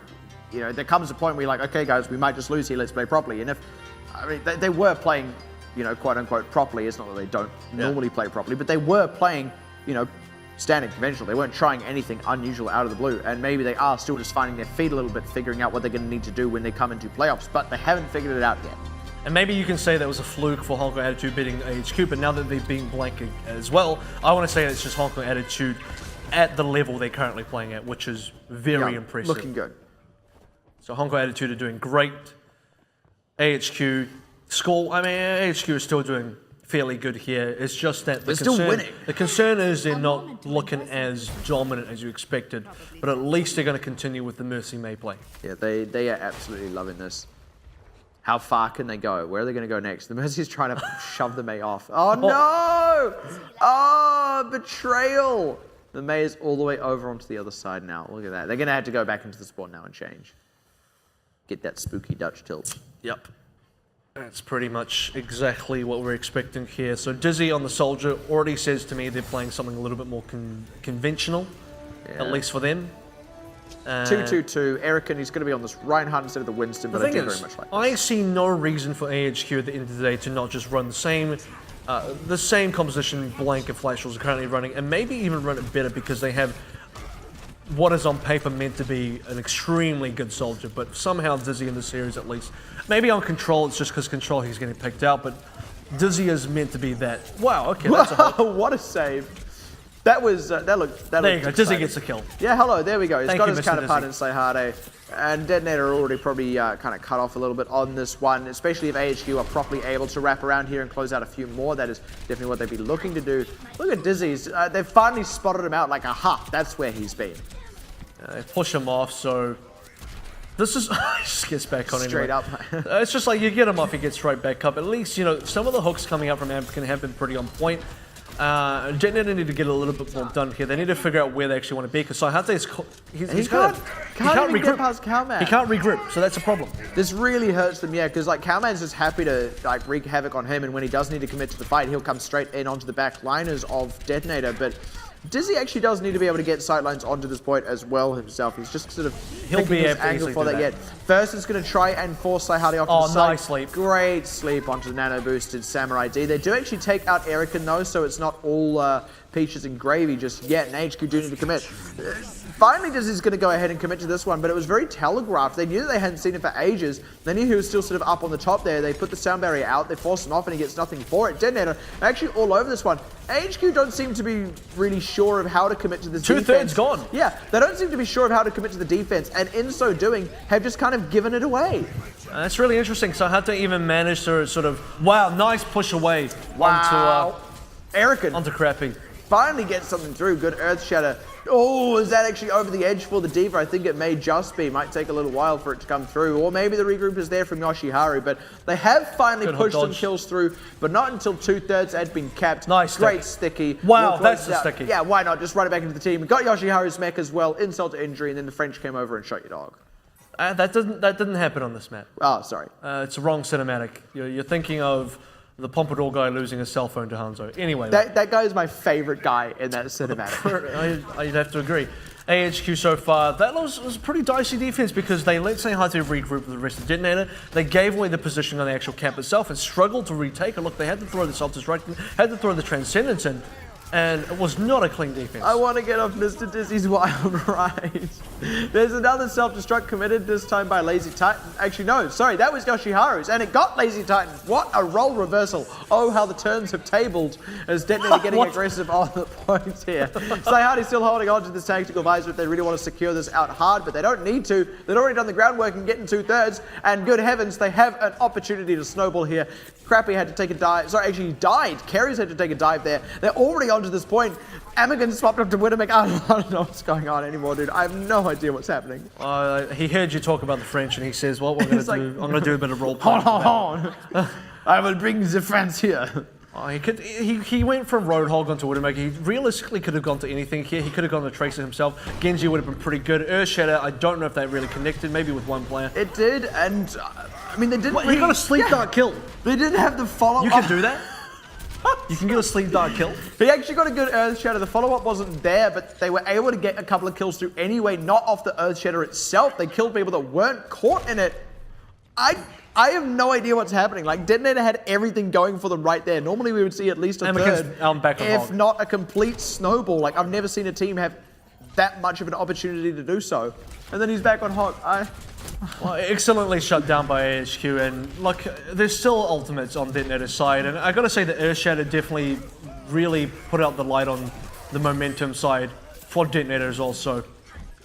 This is almost stressful.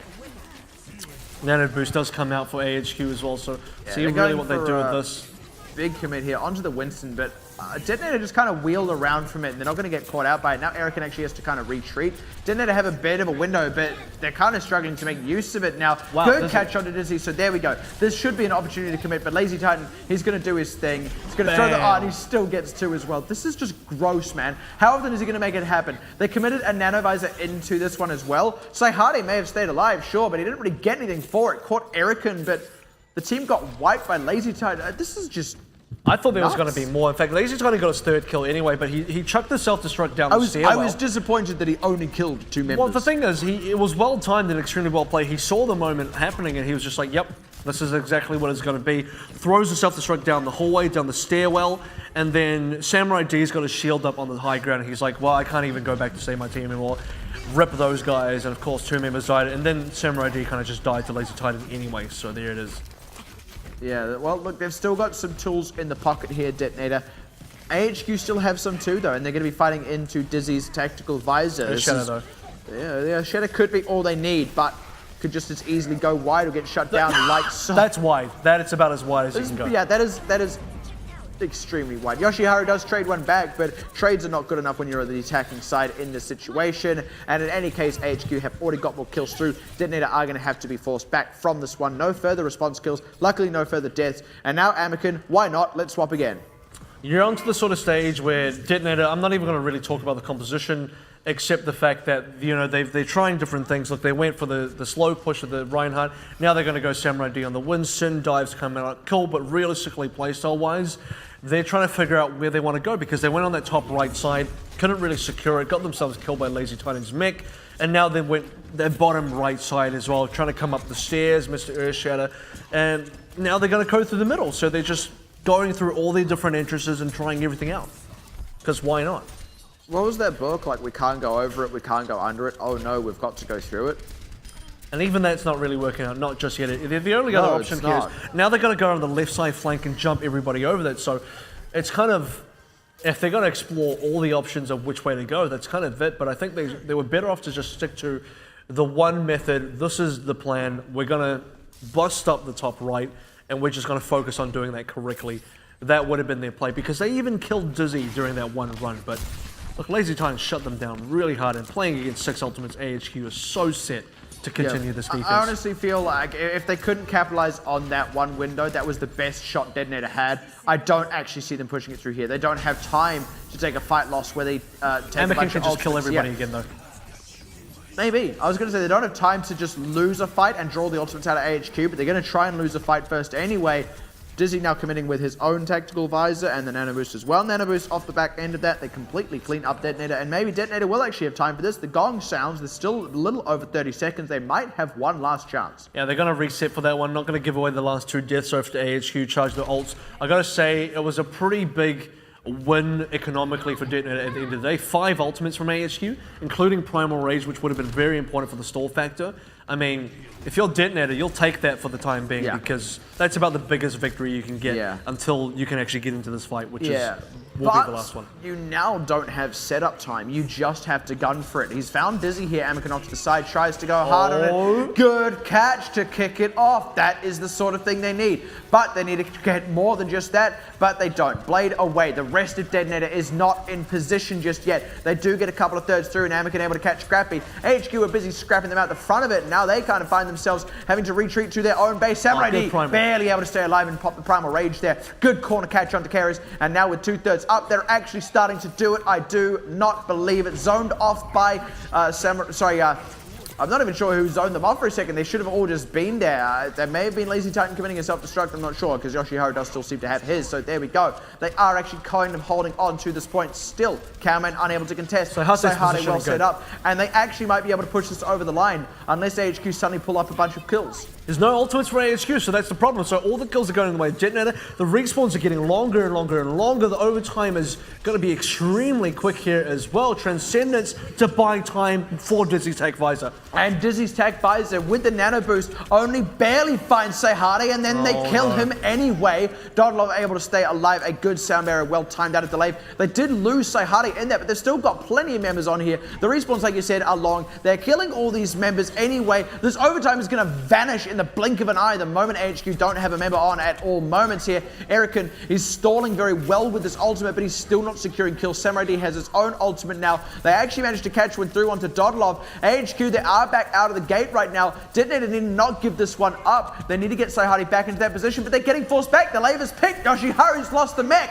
Oh my goodness. Dizzy gets a bunch, and DeToNator, they're not going to push it over the line here. This is just silly.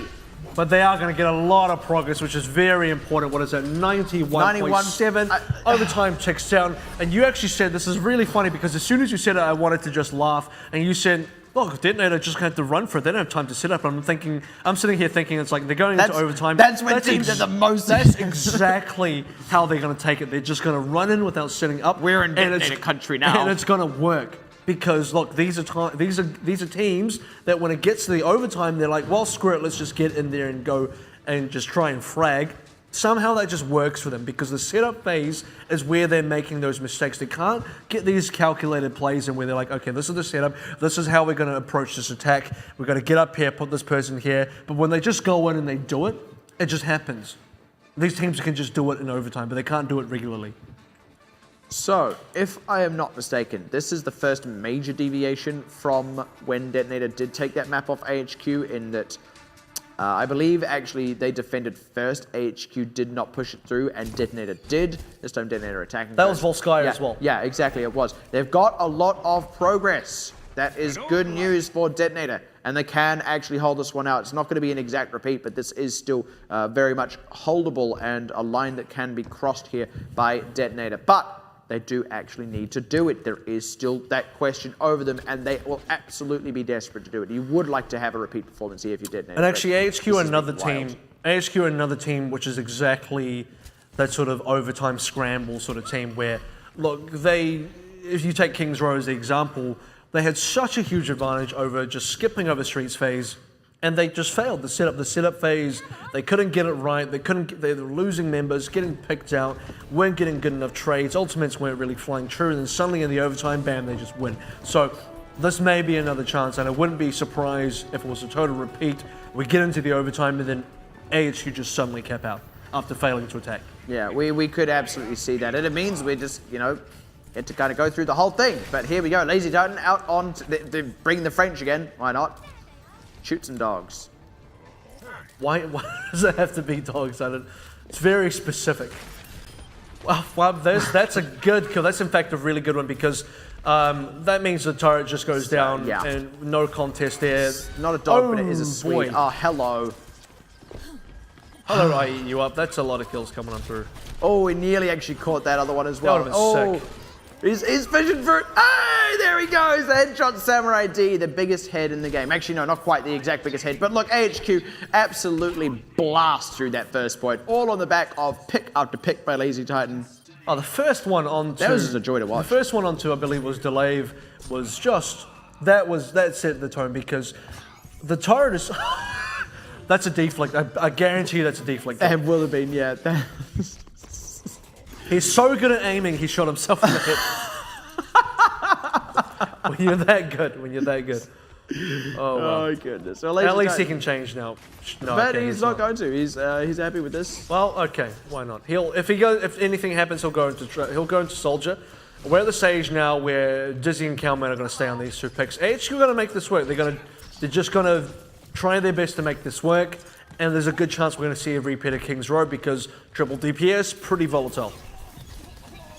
Volatile, that's a good word for it, I think. And already the aggression Inconsistent would be another one. Yeah, already the aggression trying to come out. They are already shutting down Lazy Titan again. No crazy kills with that one. Anakin may lose his life. No, he's able to retreat because the rest of AHQ is actually failing to get past Samurai D. This is okay for AHQ because they're in this sort of position where they can't really get pushed easily by DeToNator here, and AHQ can still punish. AHQ do move Lazy Titan onto the Soldier, so they have to find a way to regroup with them properly. You wouldn't want a situation where Anakin goes and duels Lazy Titan and picks him out again. Yeah, 3 in a row would really suck. Yeah, that would make you hurt a little bit. French come in and shoot themselves. Well, look, AHQ already over the... Oh, that hurts. Right into Delave. Nothing like being killed by a Lucio as well. The slowest moving shot in the game. So I'm about to say Hero, and I'm like, no, he moves fast. No, he moves fast, but his bullets, they're really slow. They're not even bullets. They're still going to commit to this fight anyway, and it's starting to work for them. They've pulled Yoshiharu out of the mech. Lazy Titan's in a good enough position here. Does at last get shut down on the back end of that one. Actually, that was Delave getting shut down. Lazy Titan, I don't even know where he is, but he's probably putting out damage. Does he actually catch one through with the pulse bomb? They actually should be able to get a third as well. They're on to this point. They catch out Yoshiharu as he's kind of flooding on. They're going to get more than a third. 2/3. They're absolutely shutting down these respawns. They're all staggered. They're all awkward. What? Oh, All right. what? All right, so here's the thing. You gotta be okay with that, because I said we were looking at a situation where it's gonna be a repeat of Kings Row, gonna be an overtime scramble, and you were like, I just hope AHQ do something really standard here and just pull out a win, and they did that. So one of us got what they wanted. Not saying that I wanted to see an overtime scramble, but it wouldn't have surprised me either. That was an unusual fight to commit to as well, because they actually lost Dizzy right at the top of it. They were able to shut down Slyhardy, who was otherwise in a very favorable spot.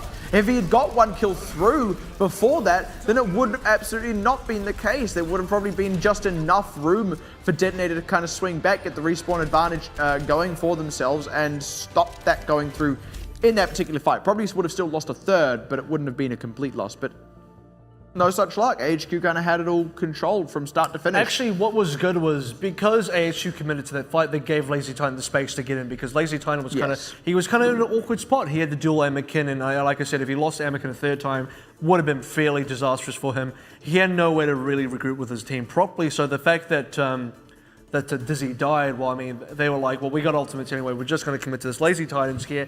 He's going to be able to do some damage. He did do some damage. There was enough kills and enough good trades in HQ's favor that, look, they swung it really hard for themselves in the gong at the end just to seal the deal.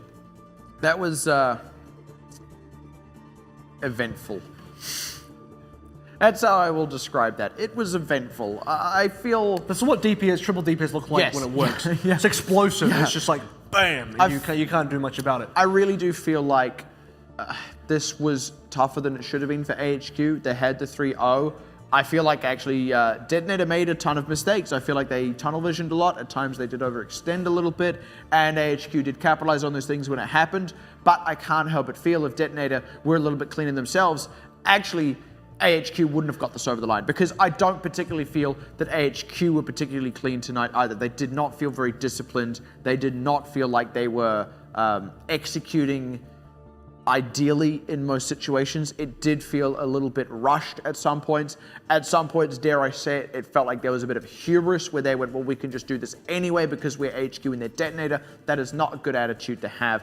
And they have exposed a ton of weaknesses in themselves. Like I said, were DeToNator playing cleaner, I think we would not have had a 3-0. Heck, I think we might have even had an upset here, because AHQ are not actually looking good. You cannot put this all down to experimentation. Maybe they're still trying to find their feet, still trying to find new things, but you should be able to really turn it on and look good. And it only felt like a fluke when they did it at the end. It did not feel like AHQ getting back on the horse.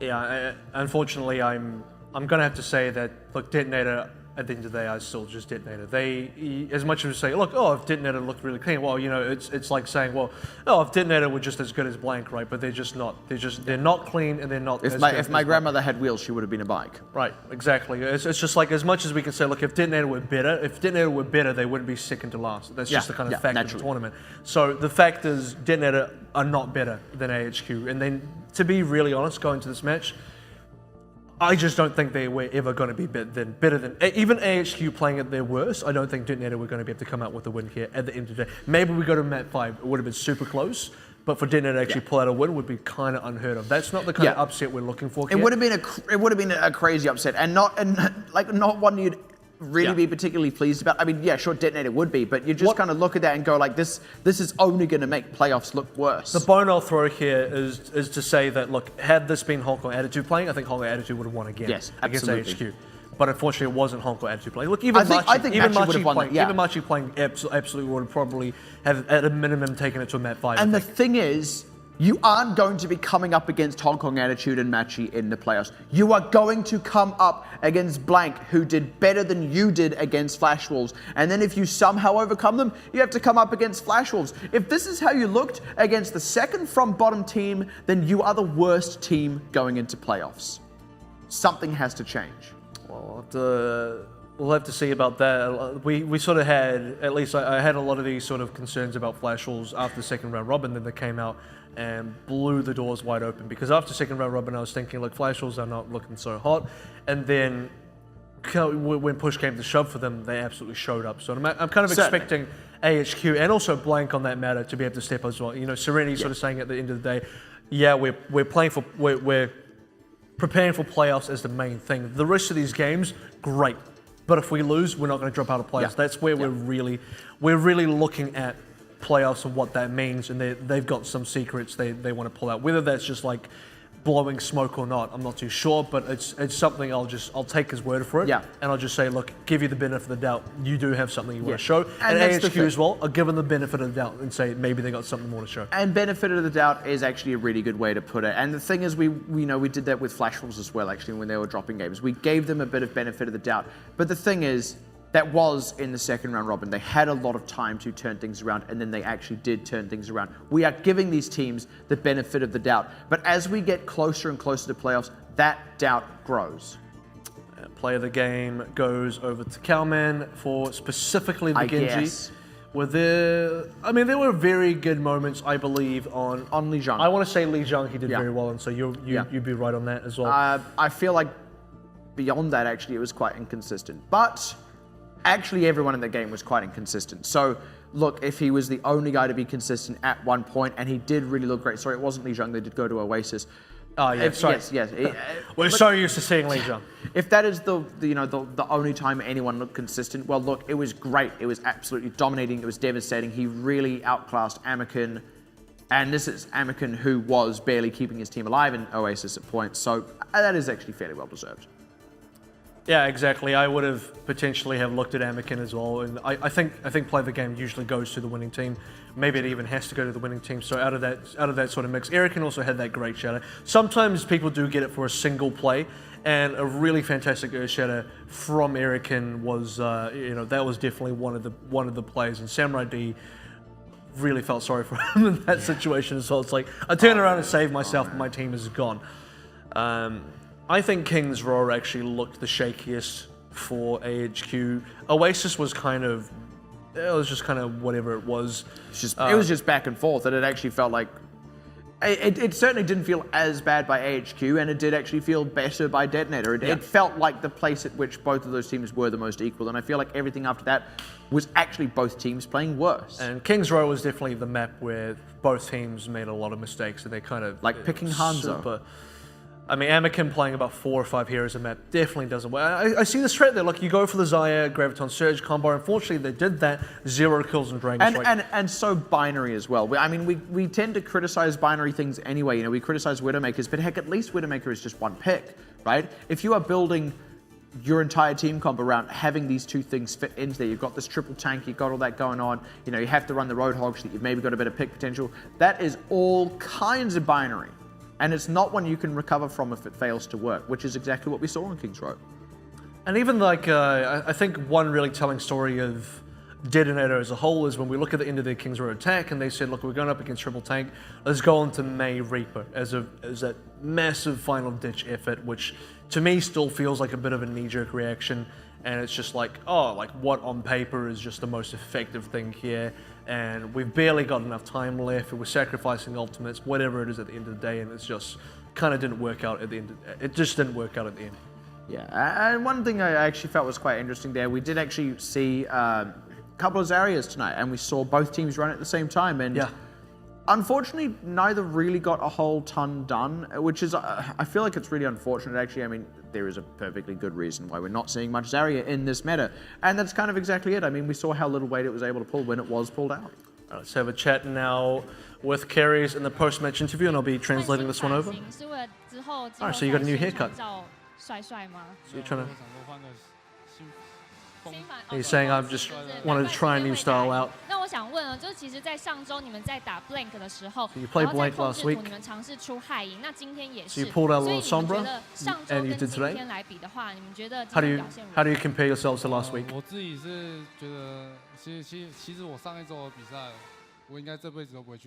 I still don't even want to watch last week. I think this week is much better.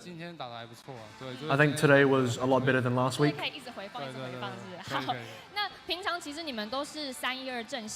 You play a little triple tank. You play 2-2-2 with Tracer Soldier now. So we've been trying that composition out a lot more in scrims. So you've been trying more things new? So we are currently still experimenting with a lot of different things. So you're already in the playoffs? What do you still need to fix? 刺客再强点吧。So I think our DPS still need to improve from where they are. 我自己 How about yourself? 害赢吧。I need to just improve my Sombra right now. 好，我们再一次呢，恭喜 AHQ 赢得 All 这 right, 次 so 的 there it 比 is. 赛。那明天 Congratulations 的 to 第一场比赛 AHQ. 呢是2 So 点 there it is. 开 Kerry 始 says he thinks they've made improvements since last week. He thinks DPS still need to improve, and he needs to improve on his Sombra. I would agree that the DPS need a bit of improvement. All right, well, we're actually going to hear from one of them. It's going to be Coach Nitor and also Dizzy, one of the DPSs. Man, Nitor is tall. 我是第一。 Yep. 对，这边一定要聊一下季后赛哦，因为我们都非常 So we're talking 关 about 心因为 playoffs here. 看起来你们确定能够进到季后赛，那反而是为了季后赛做准备，就像你开 So you're 开赛的一个宣言。 preparing for 那目前 playoffs? 看起来你们跟 Brank， 因为 Brank 刚才输了对 HK， 但我们经过计算，发现好像你们还是会第3名，因为在小分上面、大分上面好像有输他们一点分数。 So you're still very 那你怎么看 close 季后 and 赛这样的一个 competitive 排 like. 名第2、第3，我们逻辑上面都认为。可能第一天你们先选读1357会比较有优势，你也觉得是这样子吗？ So you looking to grip their second place right now? 主场就是可以选的地图就是选择权多嘛。那 So home side obviously 第 gets 2 more 名 map 优 picks. 势其实是蛮大优势的，因为毕竟 So it is a big advantage to get that 打 home side. 就是大分是 BO 3，小分是 BO 7，那有1357的选择权，就是比客队多了1场嘛。那整体来说就是多2次。 So you 那我觉得 get 其实 a lot 优势 more 是 map 蛮 picks 巨 in 大 the 的 best of 所以 7 as well. 其实我们也蛮期待后面的队伍有机会可以击败 Brank 啦，但是就是当然我们与其靠别人不靠自己啦，那也是希望说就是如果从第3名打的话，我们还是有很多配套方式这样。 So even if we come third, we still have some ideas how to play that. Fireball、Sun Sister， 然后 DeToNate， 看起来应该是 Fireball 泰国队有点机会，不要去拜个四面佛。所以你说其他 So 队 you 伍 still 有机会吗？ you still 跟 consider DeToNate 要打赢 Break 真的是蛮难的。对啊。 so you're 不是 still 说 looking 没 at some of the other 机会 teams 啦 including Fireball? 对啊，不是没机会，但是几率真的蛮低的啦。比较低的有。对对对，没有一定的事情，就像今天 HK 击败 Brank， 我赛前我也讲说啊，这个几率真的很低，但是它就发生了。 So we saw the AHK upset today, and I said it was kind of unlikely to happen, but it 的 happened. 话，其实也不一定是件很难的事情，因为我觉得 Brank 现在打法是比较 I don't think it's impossible to 其 beat 实他们 blank 打 for 法 those 的 teams 模 right 式 now. 已经出来了，可是他们就是单兵的强度很够。那我们跟他们打，像上次我们被3-0嘛，那 So we beat 其实光看刺客，2个刺客就是强度就已经比我们高1截了。那我们这阵子其实就是一直在苦练我们的双刺客了，就是我们的 DZ 以及靠面的。 So right now 就是想办法就是把单兵的强度先拉起来，因为 trying to 策略 raise up 来 our 说 DPS as 不 well 会有太大的 because 问题，可是我们 we compare ourselves to 操作 blank as 强 well. 度以及沟通这个层面 They're able to really 比较 get 有问题 through 嘛所以是 on 近期 their 在 good 比较有问 DPSs. 题。迪基，你认同教练对你的看法吗？他说你刺客不够强。 So Dizzy 阶段 he's saying 不够强。 your DPS needs to get better. He's saying Dizzy's saying yeah, I probably agree with that right now. 哦，对，季后赛还有2周的一个时间嘛。 He's saying 那 it's 其 still got 实 2 weeks. 要跟你聊一下士兵76这个角色，因为其实 So 对 I 于 talked to 你 you 来 about 讲，我 Soldier 都觉 76. 得你的一个射手，在 OPC 来讲，我觉得就前3，没有什么好讲。 So would you say you're one of the top 那 3可 for 是现在 Soldier? 看起来，对你来讲，第2循环你们7胜0败，那时候非常强，你们大部分都使用3-1-2标准阵。前面有2个坦、3个坦在保护你，旁边有安娜。 So you played a lot of 到了这 triple 个 tank 阶段， before, 你们已经开始在 and you were well protected. 训练一些2-2的一个刺客阵，甚至还有1-3-2的一个这个阵型出现。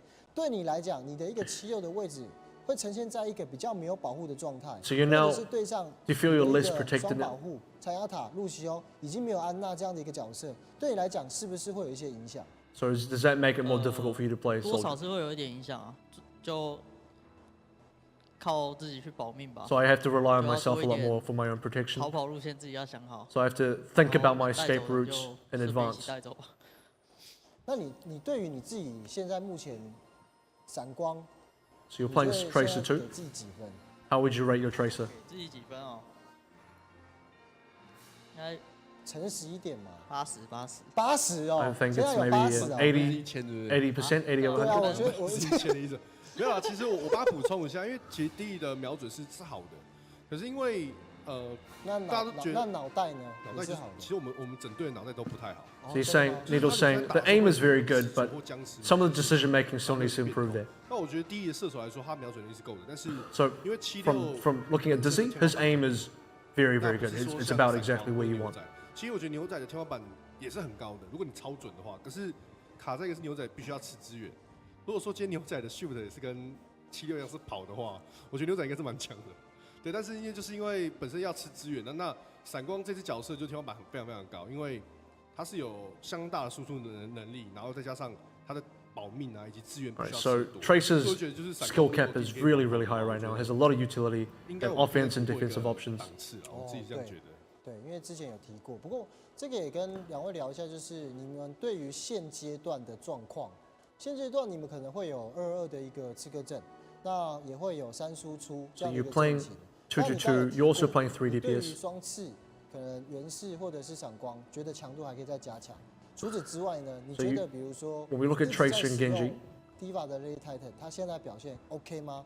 So 在标准之上吗？或者是 do you think 现在可能 Diva as 比较 well 常 on 使 Lazy 用的 Titan? Is that acceptable or does that 以前 need 是 to 蓝 improve as 比较 well? 多现在转温斯顿，你觉得这个都是在你的标准之上吗？还是你觉得还是有一点落差，需要加强，或者是辅 When 助 we're looking at the other 呃 positions as well, other than 以 DPS. 恩伟来说，就是我们的莱茵，就是玩坦的主坦的人，其实他最近玩星星就是温斯顿，其实他进步非常非常多。 So Erican's 他就是 improvement of 整个 Winston has 强度 been 已经 really 比以 good. 前好太多了啦。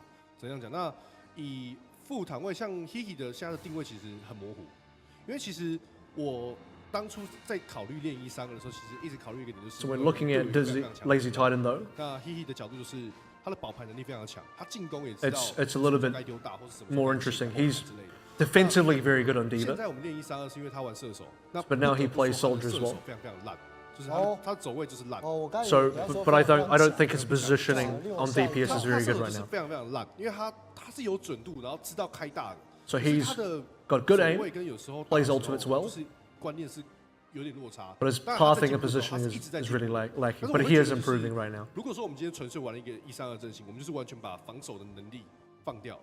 那我觉得就是回归到原始，就是像聂宝也有说过，现在主播台有讲过，就是我自己一直认为2-2刺客阵是最强的，因为 So right now I think 本身你能 2-2-2 is the 攻能 best. 守嘛。那毕竟像OPC 就是有一个这么难缠的闪光，就是培根，他的 So 脉冲炸弹就是随便丢，他就是 For 脉冲炸弹 example, 已经不叫脉 they 冲 can 炸弹， check. 叫导弹。脉冲核弹 He's the kind of player that can just throw the pulse bomb out 对 there. 他丢出去好像会自动粘在他身上，那就是 And it feels like when he throws the pulse bomb, it just homes onto you. 女坦的引力 But 弹跟脉冲炸 When 弹 we have Lazy Titan on 其实 Diva, 有些 it feels like we're protected because he's very good at eating those ults. 我现在口袋里面有8颗脉冲炸弹，2颗引力弹，他就很得意。哦，他会自己计算。他就自己他说，如果 Diva 可以把东西丢回去的话，他应该可以整场把对手炸歪。对，他就是这一个 Diva 很厉害的人了，只是说 He says, you 他 know, 现在76就是 the Diva's looking really good, 大家都看得到，就是烂。 but the 76 still needs 对，我 improvement. 是附和你，不是我讲的。就是我讲的没关系。第一也非觉得嘛，常同意，他很烂。对啊。以弟弟的角度，当然觉得他烂了。 And Dizzy says, 第一 I think my 在 soldier's still 访 better. 问的时候一直攻击你，你要不要趁现在平反一下？他说你没有脑袋。 And Lazy Titan has said that 脑袋啊 your 不是你要说 your decision making hasn't been good, and Dizzy saying, actually, I don't think Lazy Titan's decision making is very good 这 either. 个其实就是两个，一个都差半斤不多啦，对啊，一个半斤。一个 I 八 think 两 we're both 真的 about 有 the 那 same 么严 actually. 重吗？我觉得还可以吧。就是我觉得玩射手的人可能都会把自己沉浸在，就是我一直想要输出，就是对手可能还没起跳，还没干嘛，是就是一直打，然后有时候都会输了，就是对方真的起跳的时候，你已经要死了，就是也不会想要去跑位。但是第一这个部分可能做比较好啦，但是 he 就是铁头嘛， So Dizzy 说 is good at 低吧，像白痴一样的玩个射手。 Dizzy's really good at looking at situations, reading it well, and saying we're going to lose here, we're going to win here. Lazy Titan's kind of 他要补充一点。 less good at reading the situations. Is more willing to commit into a losing situation and just throw out an 我 ult. 想一下，我忘记我刚刚讲什么。我刚才看他那个手已经举起来，有没有很想讲，然后你讲完了，他第2度举手，然后真的 cue 他的时候，我刚刚要讲什么，我突然忘记了。 So it looks like 应该是 Dizzy 跟 Dizzy 有 forgot 点 the 关系啦。 what he was going to say. 是跟他有关啊，对啊，他就我也不知道怎么说，他就只想要射人，对，他就不会保命。那你觉得？但你觉得你这个部分反而经验来讲，应该是比他好一点。 So your experience 因为 is maybe better on the 玩的比 DPS. 较多吧，正常是一定比较多，比较好啊。 So I think 那 I'm 么 definitely 我 more 也希望 experienced. 你们在季后赛能够好好加油啊！ So I really 好 hope 我们 you 今天 guys 访 can 问就这样 improve 告一个段落，谢谢你 and 们 do 来接受 extremely 我 well in 的 the 访问 playoffs. 我们跟观众说声拜拜吧。 So there it is from AHQ themselves. I think while they're experimenting with triple DPS, Nito himself kind of says, look, I think 2-2 is the best. So at the end of the day, I think when we get to the actual playoffs, that's what I think they're going to go for. It doesn't hurt to have that flexibility, you're quite right. I found Dizzy's reflection, by the way, on their shot calling quite interesting because I think that's something that reflects a lot in his personal play as well. Yeah. All right, well, let's take a look at what we've had so far this evening. AHQ beat DeToNator.GOLD 3-0. Hong Kong Attitude also upset Blank 3-1. That does shape up the standings quite interestingly. As you can see here, Blank and AHQ are now tied again. So both teams neck and neck as we decide who is going to be the number 2 team going into playoffs and who is going to sit in the number 3 position. Makes the head-to-head very interesting between those two teams, actually, to see who may be able to secure the 2nd seed coming into playoffs. Yeah, absolutely. I think we might actually have a list of tomorrow's matches as well. Take a look. No, I'm actually wrong about that. But there's, I think, there's pretty good games. Hong Kong Attitude versus Machi, I believe, is tomorrow. Which will probably be one of the more exciting matches. Which is it's exciting because it's important too, because the winner of that sort of sets the tone for rather who is going to take that 4th positioning. Hong Kong Attitude definitely look poised to take that after beating Blank. But that's, I guess, pretty much it from day 1 of week 10. There are only, including this week, so this week and next week, the last 2 weeks of standard season play before we get into the playoffs themselves. I've been Kevin Walker. Joined with me is Matt Pixie Carroll, and we are going to be signing off and looking forward to seeing all of you tomorrow evening as we get back for day number 2 in week 10. Thank you so much for joining us from everyone at the Full Circle team. We'll see you tomorrow night.